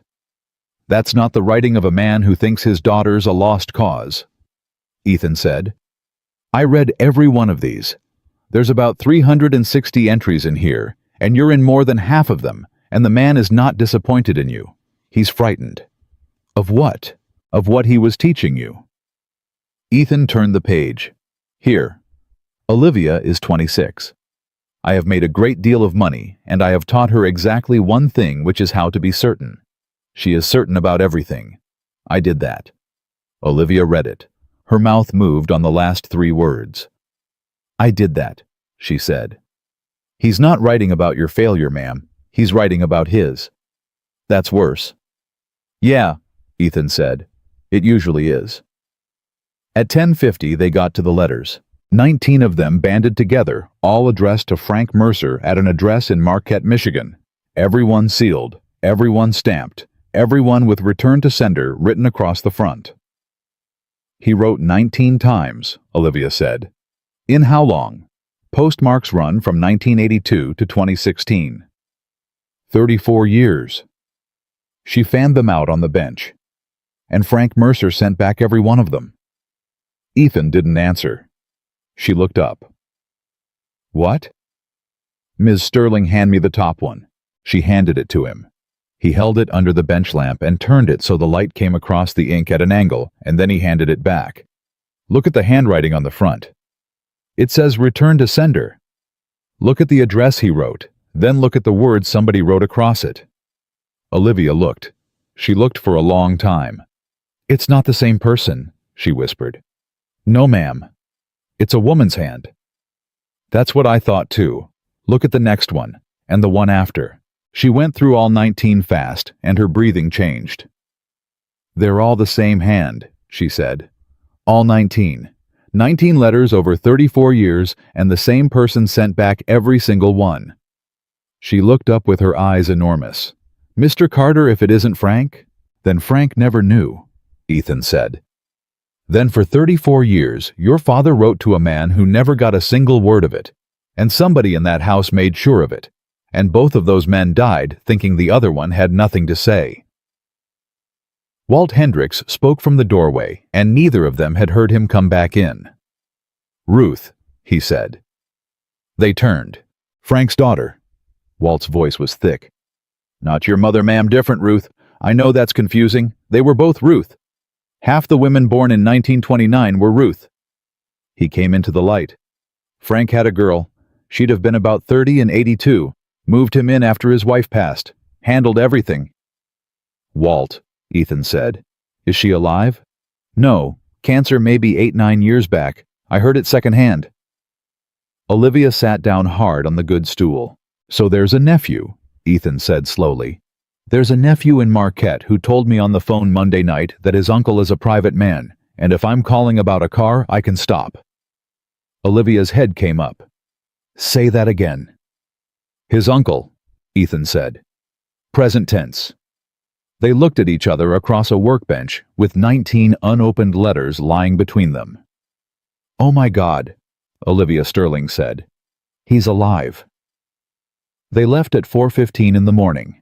Sam came, because Ethan was not leaving that boy in a building that had already been broken into once, and Walt came because he'd have laid down in the driveway otherwise, and Olivia drove because she had the only vehicle with 4 working seats.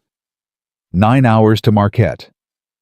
Somewhere around Grand Rapids at about 8:40 in the morning, with Sam asleep against Walt's shoulder in the back, Olivia said, "Can I ask you something?"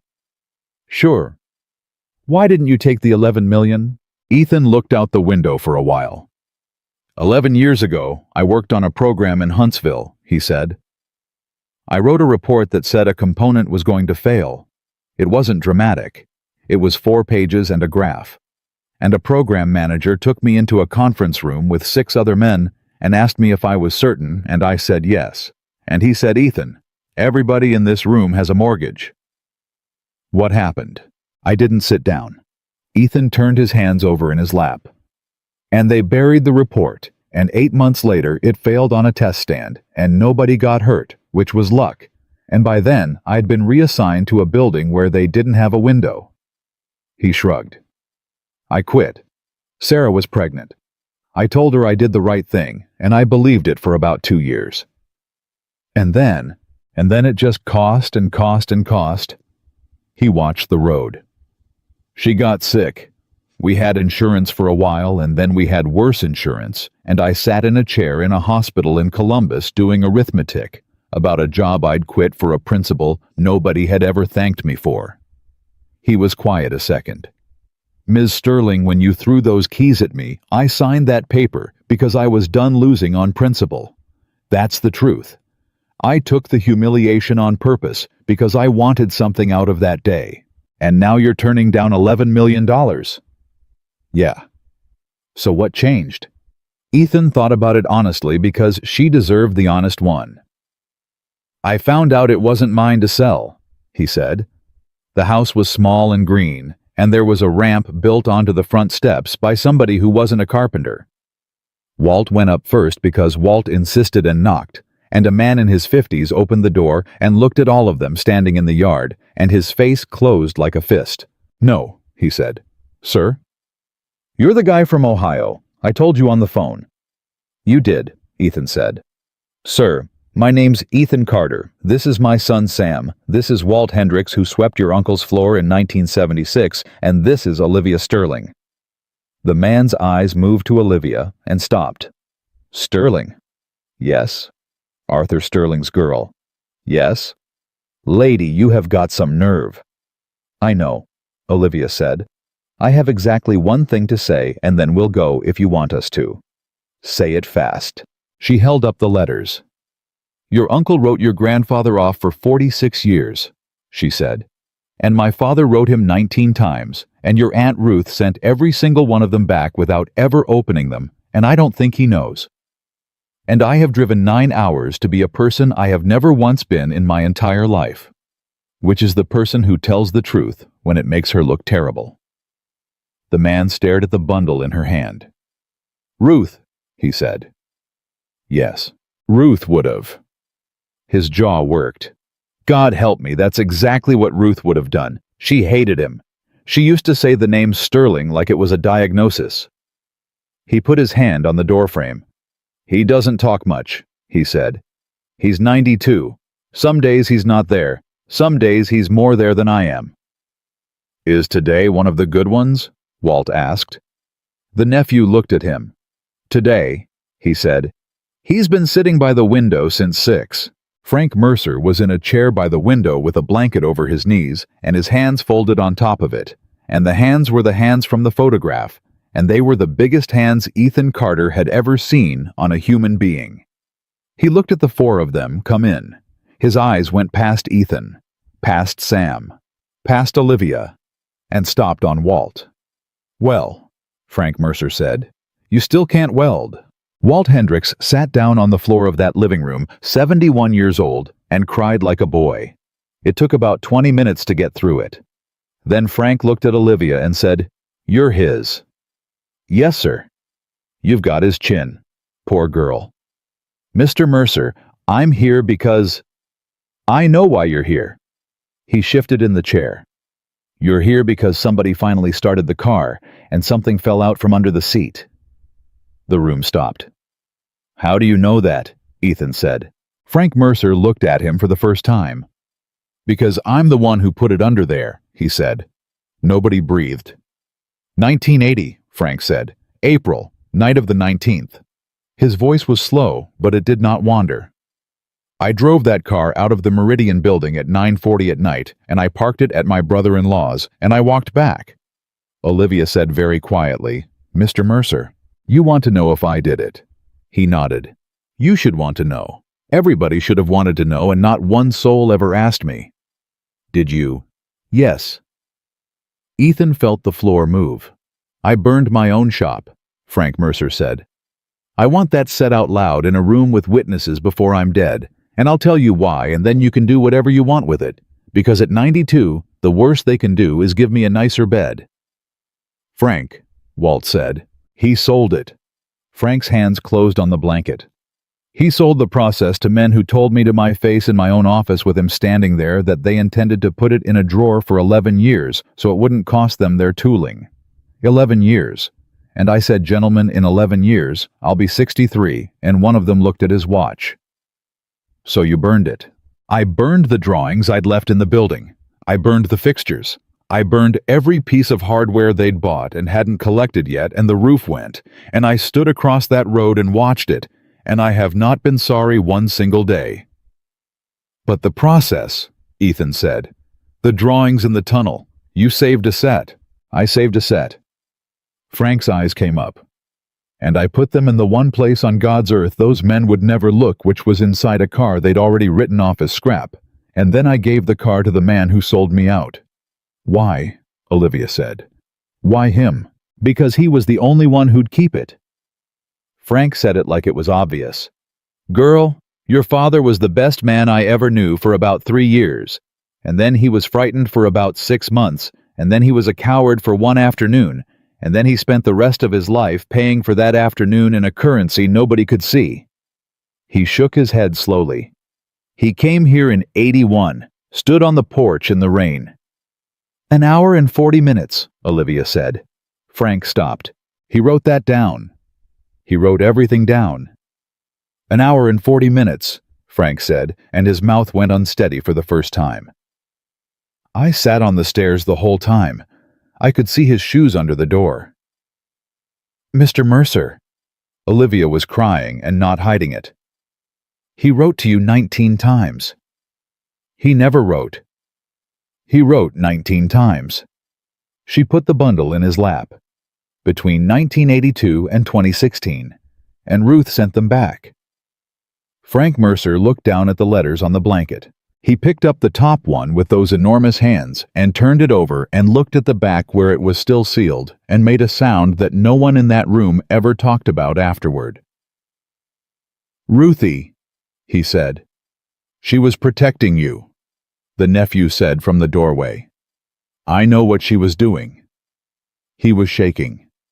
"I know exactly what she was doing. That's what a daughter does, and I'd have done the same thing." He pressed his hand flat on the stack. 34 years. "Do you want to open one?" Ethan said. "No." "Mr. Mercer?" "Not yet. Not with an audience." He looked up, and he was 92 and completely present. "You, mechanic." "Yes, sir." "Walt says you saw the weld." "I said every 11th bead was a hair wide." "Because my hand got tired." "Yes, sir." Frank Mercer studied him for a long moment. "How much did you pay for that car, son?" $1. "And what have they offered you for it?" 11 million, Ethan said. "This week." "And," I said no. "Why?" Ethan opened his mouth and found he had to think about it. "Because a man told your friend the price," he said. "And the price wasn't money, and I've been trying for 11 days to figure out if I'm allowed to be the person he meant." Frank Mercer smiled for the first time. "Wrong," he said. "Sir, you don't get to decide if you're allowed. That's the whole trick." He tapped the arm of the chair with one huge finger. "The ones who ask are the ones. That's the entire test, son. It was never complicated. It was just long." He looked over at Olivia. "You brought her." "She drove," Ethan said. "Huh." Frank considered her. "Arthur's girl drove 9 hours to hand me a stack of letters that make her father look like a man who begged." "Yes, sir." "Why'd you do that?" Olivia Sterling wiped her face with the back of her wrist. "Because he'd have done it," she said, "if he'd been better at it." Frank Mercer nodded slowly, and then he said, "Well, then we're square." They opened the white envelope that night in a motel room in Marquette at 9:20, all of them together, because Frank Mercer had said out loud that he wanted to know what was in it, and he wanted to know before he slept. The nephew drove him over. Ethan handed it to Olivia. "It says to whoever starts her," she said. "That's you."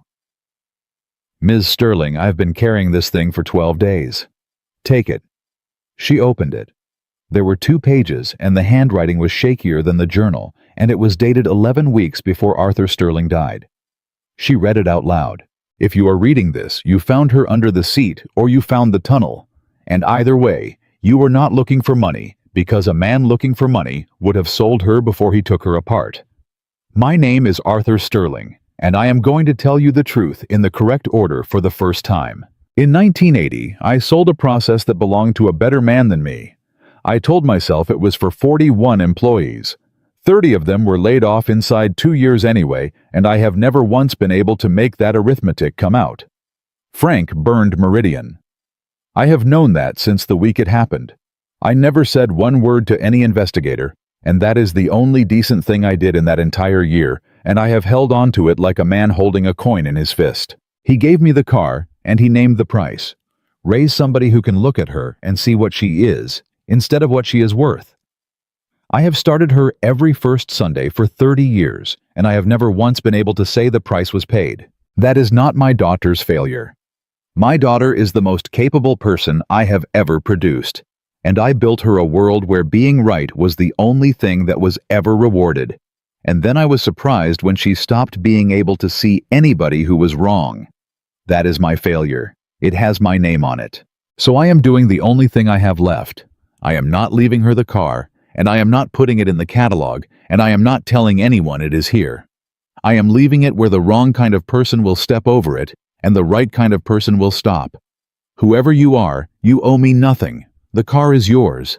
But I would ask you one thing, and you may refuse it. If my daughter ever comes to you, and she will, because she is thorough, and she is stubborn, and she is mine, do not sell it back to her. Tell her the truth instead. She has never in her life been given a thing she could not buy, and I am the man who did that to her, and I am out of time to fix it. Tell her I said the sandwich at the park was hers, not mine. She will not know what that means. Ask her anyway. Nobody in that room said anything for a long time. Olivia Sterling sat on the end of a motel bed with 2 pages in her hands and made no sound at all. "I don't remember the park," she said finally. "I know," Ethan said. "I was 4. I don't remember it." He did.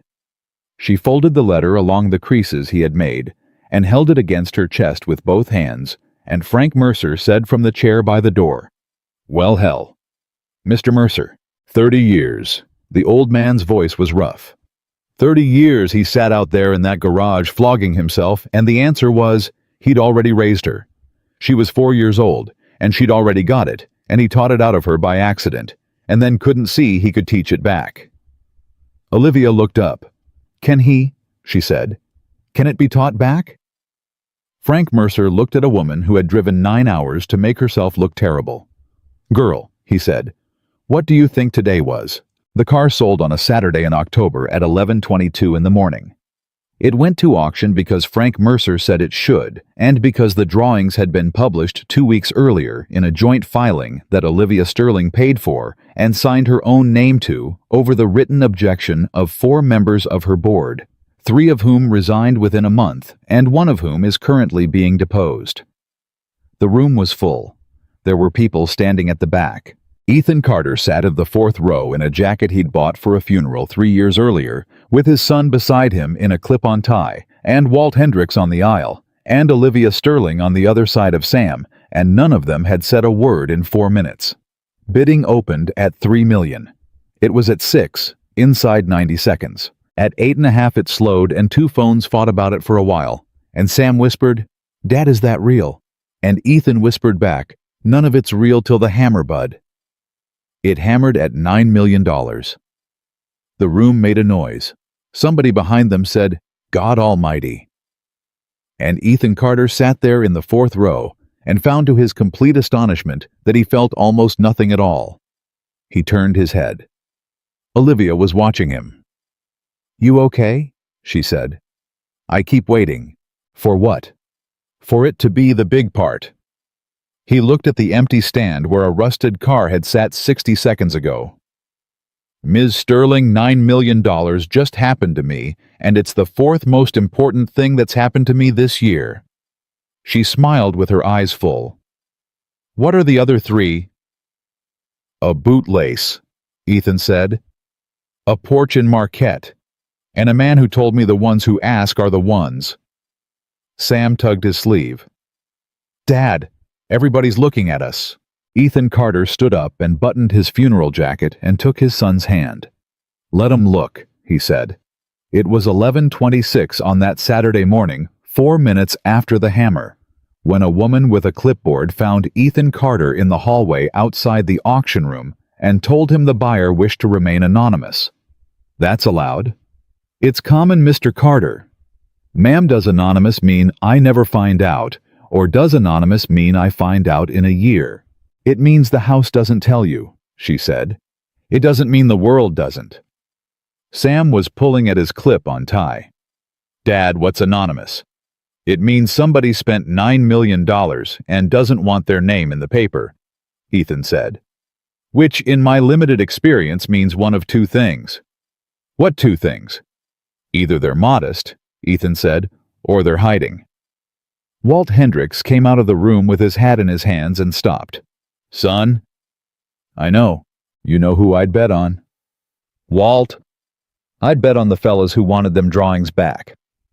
And that was the thought that sat in Ethan Carter's chest for the next 19 days. Because it made sense. It made a terrible amount of sense. There was a company with 14 years of patent litigation built on the idea that nothing predated 2009.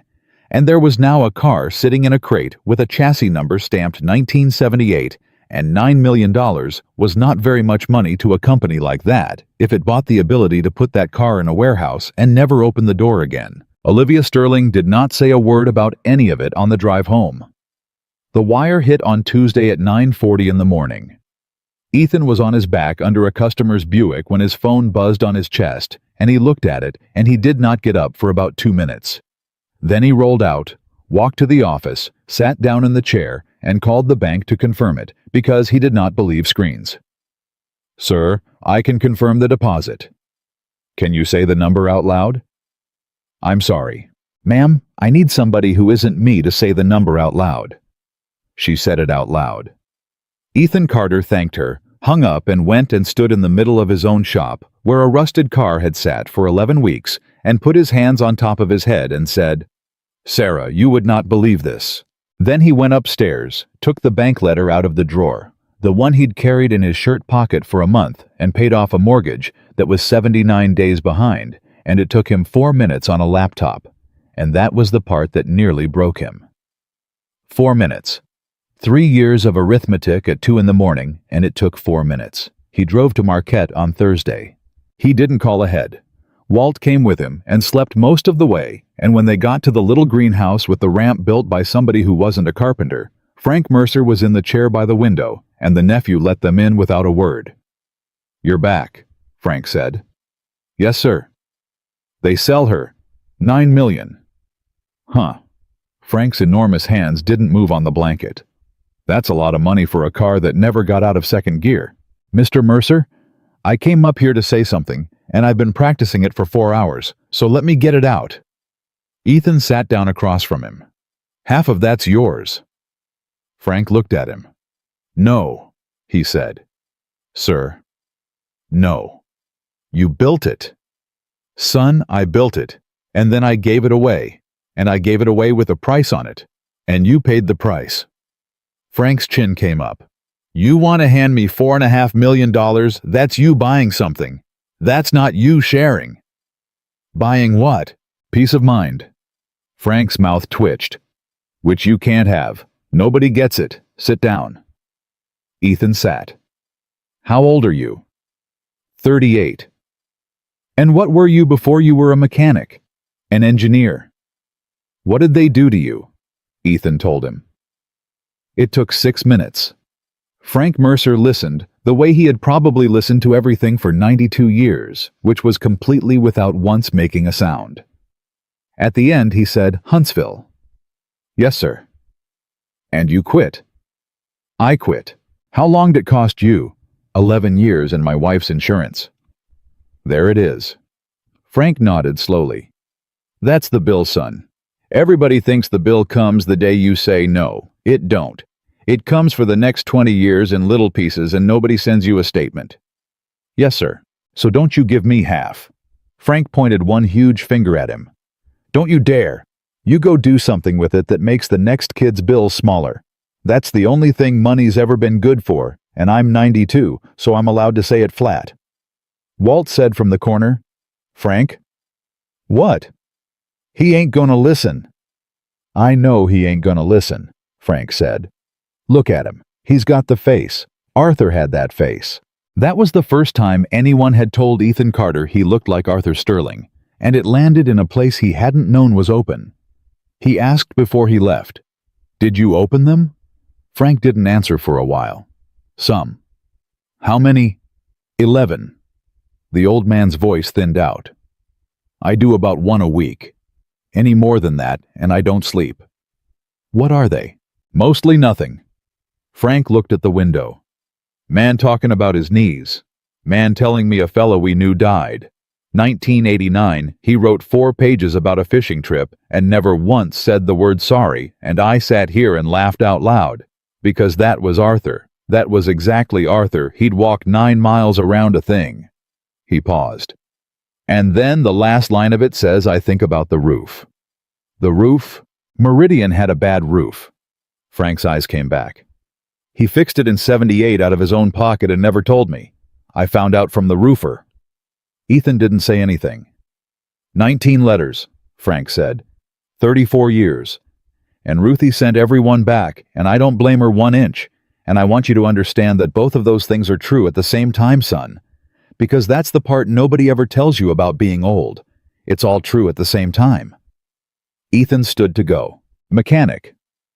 "Sir." "Number 19, Frank said. 2016.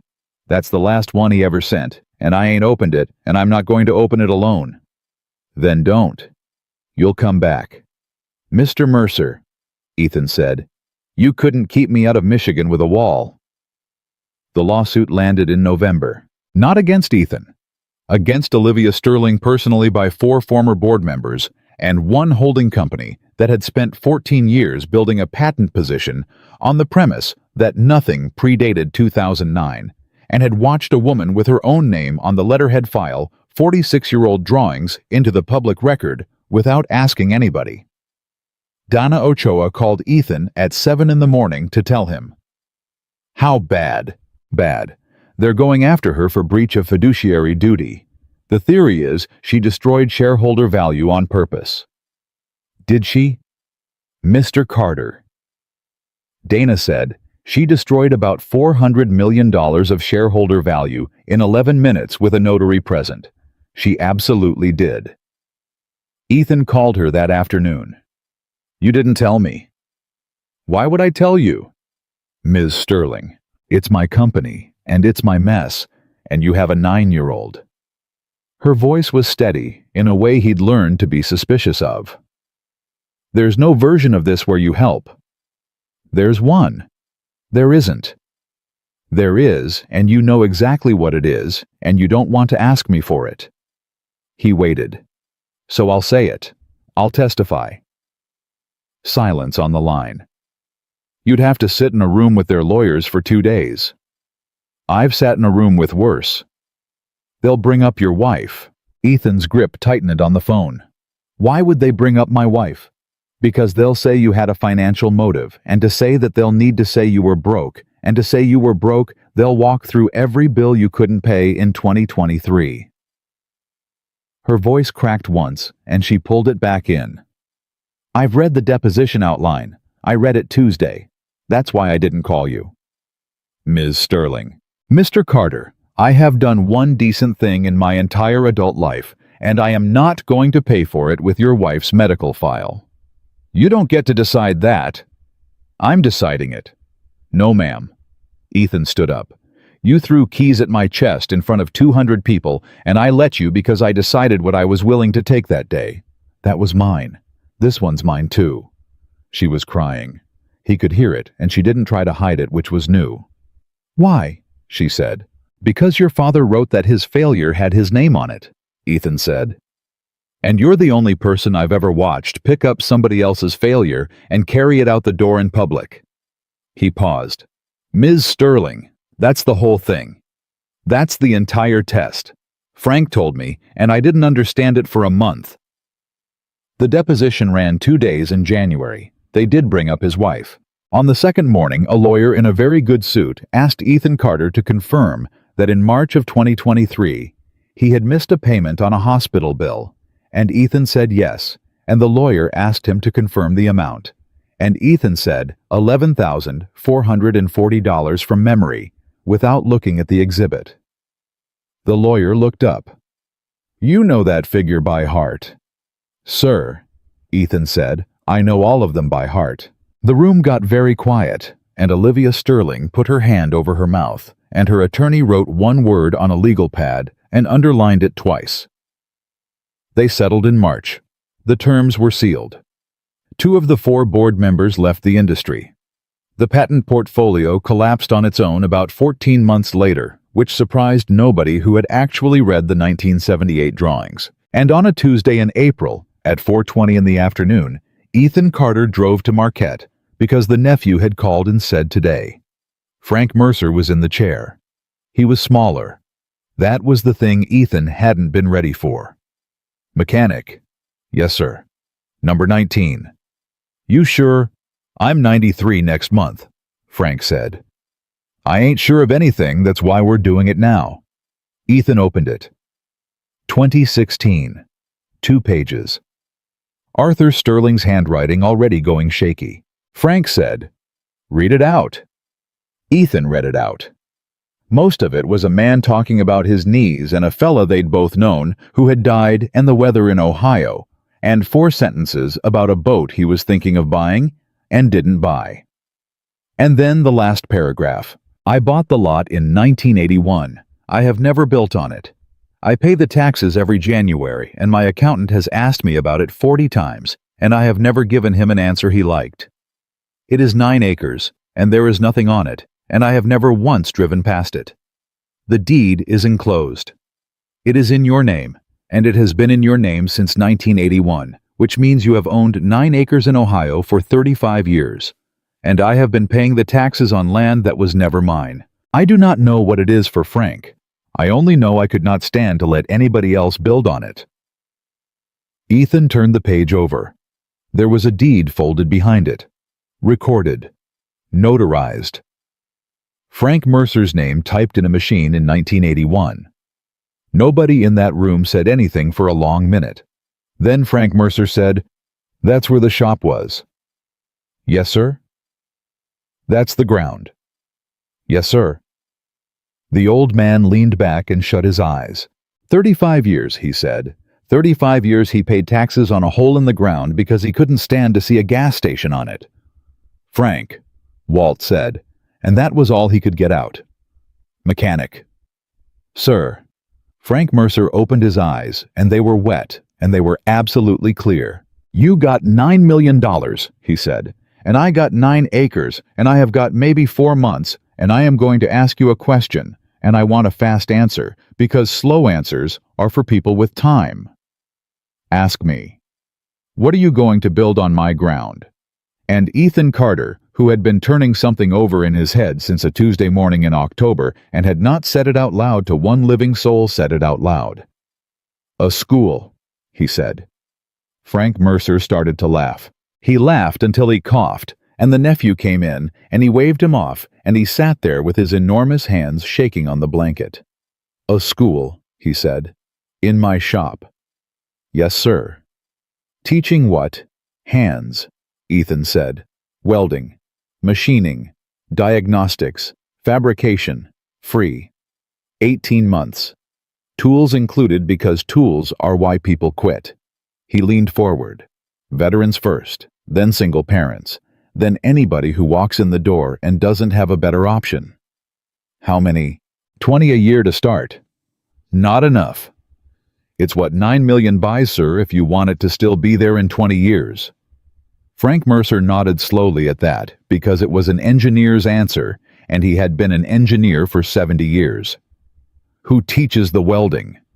Ethan looked at the corner of the room. Walt Hendricks straightened up like he'd been shot at. "Oh no.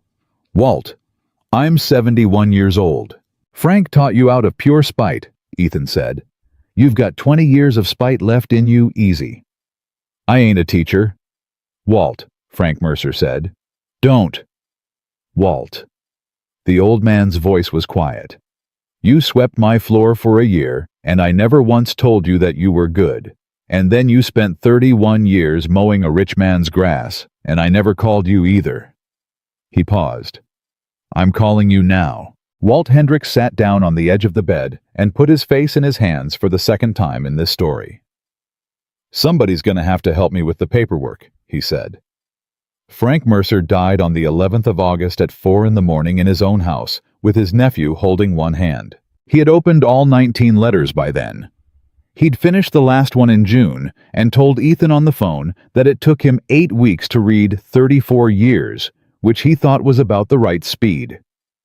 The funeral was small. 41 people came, which nobody planned, and everybody noticed. Olivia Sterling flew in and sat in the back and did not speak, and afterward she found Ethan by the cars and said, "Do you know what he left me?" "He left you something. A wrench." She held it up, old, heavy, the handle worn shiny in one place. "The nephew handed it to me in a paper bag. There's a note." "What's it say?" She read it out. "For the Sterling girl. It don't do anything by itself." Olivia laughed and cried at the same time, which is a thing people do at funerals and nowhere else. "He knew I wouldn't know what to do with it," she said. "Ma'am, I think that's the point of the note."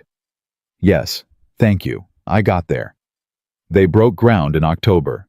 Ethan sold the shop in Millbrook to the guy who ran the machine shop on 3rd and moved the whole operation 90 minutes north to 9 acres that had been empty since April of 1980, and he did it for one reason, which was that Sam had asked to change schools, and Ethan had asked why, and Sam had said, "Because everybody here only knows me from the video." That was the last time the video ever came up in that family. The building went up over the winter. It was ugly, and it was cheap, and it was enormous, and Ethan spent $110,000 on the roof, which every contractor told him was insane for a metal building. Walt asked him about it. Why the roof? Walt? It's a barn, son. It's a nice barn, but it's a barn. 1978, Ethan said. Arthur Sterling fixed Frank Mercer's roof out of his own pocket and never told him. Walt didn't ask anything else about the roof. The sign went up in March, and that was the argument. Olivia had put in $11 million of her own money by then, which she had done through a foundation with a name nobody recognized. And she had done it on the specific condition that she would never appear at a ribbon cutting. And she had broken that condition exactly once, which was the day of the sign. "I want it to say Sterling," she said. "No, ma'am." "Mr. Carter, my father. Your father wrote in a book that his failure had his name on it," Ethan said. "You want to put his name on the one thing that came out right, and I understand it, and no." "Then what?" Ethan pointed at the truck. The nephew had driven down from Marquette with it in the bed, wrapped in a moving blanket, and it took 4 men to get it up on the wall because it was hand-painted plywood from 1977, and it weighed 140 pounds, and it had been in a barn in the Upper Peninsula for 46 years. Meridian Works. Olivia Sterling stood in the parking lot and looked up at it for a long time. "He kept the sign," she said. "He kept the sign. He burned the building and he kept the sign." "Ma'am," Ethan said, "I've thought about that a lot, and I think that's the most honest thing anybody in this whole story ever did." She wiped her face with the back of her wrist, which was a thing she did now, and which Ethan had noticed she'd picked up in a garage in Millbrook and never put down. "Fine," she said. "Meridian. Thank you. But I'm putting a plaque inside. Ms. Sterling, it's my $11 million, Mr. Carter, and I'm putting a plaque inside, and it's going to say Frank Mercer, and underneath, it's going to say the thing he told you." "Which thing?" Olivia Sterling looked at him. "The ones who ask are the ones," she said. The first class had 19 students, which nobody planned either. 6 veterans, 4 single mothers, 2 men in their 50s who had been laid off from the same plant on the same day in 2019, a woman named Dolores who was 61 and had spent her entire life wanting to weld and had never told a soul until the intake interview, at which point she cried and then apologized for crying and then welded better than anybody in the room by week 9, and a 19-year-old kid from Millbrook named Tyler Whitfield. Ethan looked at the application for a long time before he processed it. Then he called Sam in from the shop floor. "Bud, come here a second." "What?" Ethan turned the screen around. Sam read it. His face went through about 4 things. "That's Kayla's brother." "It is." "He called you a beggar." "He did." "He's the reason I got in a fight." "He is." Ethan leaned back. "So I'm asking." Sam Carter was 11 years old now, and he stood there in a shop apron with somebody else's brake dust on his hands, and he took his time, and Ethan let him. "Is he any good?" Sam said. "His shop teacher says he's the best hands he's had in 15 years, and he's been working 30 hours a week at a car wash since he was 16 because his dad's gone." Sam nodded slowly. "Then he should come," he said, "but I'm not being his friend." "You don't have to be his friend, okay?" Sam started back toward the floor, then stopped in the doorway. "Dad?" "Yeah." "Does he know it's your school?" "Bud." Ethan said, "It's on the sign." Tyler Whitfield came anyway. He lasted 3 days before he found Ethan in the machine room and said, "Mr. Carter, can I talk to you?" And stood there with his jaw locked while he got it out. "I said something about you." "I heard. I was 17, and my mom said it first, and I just repeated it, and I've thought about it every day since I saw the news." "Okay?" "That's it." Ethan set down the caliper. "Son, I'm going to tell you the thing my wife used to tell me, and then we're going to go turn some steel." He looked at him. "You don't get to fix what you said. There's no button. What you get to do is be somebody who wouldn't say it starting right now for about 40 years. And then when you're old, you get to look back, and you get to be reasonably sure." Tyler Whitfield swallowed hard. That's a long time. It's the only offer on the table, Ethan said. You want it or not. He took it. He graduated 18 months later at the top of his class, and he works in Toledo now, doing certified aerospace welding, and every August he drives down and teaches a 2-day seminar for free, and he has never once been asked to. The car came back on a Thursday in September. Ethan wasn't expecting it. There was a truck in the lot at 6:40 in the morning and a driver with paperwork, and Ethan read the paperwork 3 times. Then he called Olivia Sterling at 6:50 in the morning. You bought it. Silence. Ms. Sterling, you were sitting 4 feet from me. You were sitting next to my son, and your agent was on a phone in the back of that room, and you bid $9 million, and you watched my face while you did it. Yes. Why didn't you tell me? Because you'd have said no. Her voice was very level. Mr. Carter, you'd have said it was mine to sell, and it wasn't mine to buy, and we'd have had the whole conversation again, and I was tired and I wanted it done. Ms. Sterling, I didn't put it back in the garage. She said it fast, like she'd been waiting a year to say it. I want you to know that. I never took it home. It's been in climate storage in Detroit for 11 months while the museum built the case, and the loan agreement went back and forth, and the loan is 50 years, and it goes on public display in November, and the placard says the vehicle was designed and constructed by Francis Mercer of Meridian Works, Ohio, 1977 to 1980. Ethan sat down on the bumper of somebody's project truck. And what's it doing in my parking lot? It's doing 8 weeks in your parking lot, Olivia said, because I told the museum that the first place it goes is the ground it was built on, and they told me that wasn't standard, and I told them what I was donating, and they discovered some flexibility. Ethan put his hand over his eyes. Mr. Carter. Yes, ma'am. Is that all right? Ms. Sterling, he said, the first Sunday of the month is in 3 days. I know, she said. Why do you think I sent it now? They started it at 7 in the morning on a Sunday in September, and there were about 60 people there, which was every student and every instructor, and Dana Ochoa, and a nephew who'd driven 9 hours from Marquette. Walt Hendricks got in and turned the key because nobody had to discuss it. It caught on the 3rd try, exactly like it had in a leaking garage in Millbrook 2 years earlier, and it settled into that idle with 2 notes in it, and Walt Hendricks sat in the driver's seat of Frank Mercer's car on the ground, where Frank Mercer's shop had stood, and put both hands on the wheel and did not get out for a while. They let it run 20 minutes. Then they shut it off and nobody clapped because it turned out nobody wanted to. Olivia Sterling found Ethan afterward standing by the door of the fabrication bay, watching 19 people go back to work on a Sunday morning nobody had asked them to come in for. Can I tell you something? She said. Sure. I've given away $410 million in 2 years. I know. You don't know, actually, because I've never told anybody, and I never will, and I'm telling you because you're the only person who won't say something nice about it. Ms. Sterling, that's the most flattering thing anybody's said to me all year. She laughed. 900 employees got a pension floor. Every family from the 1982 layoffs that we could find got a check and a letter with my father's name on it. There are scholarships. There's a clinic in Millbrook. She stopped. And none of it has moved 1 inch of the thing that actually hurts. No, ma'am. You knew that. I did. Why didn't you tell me?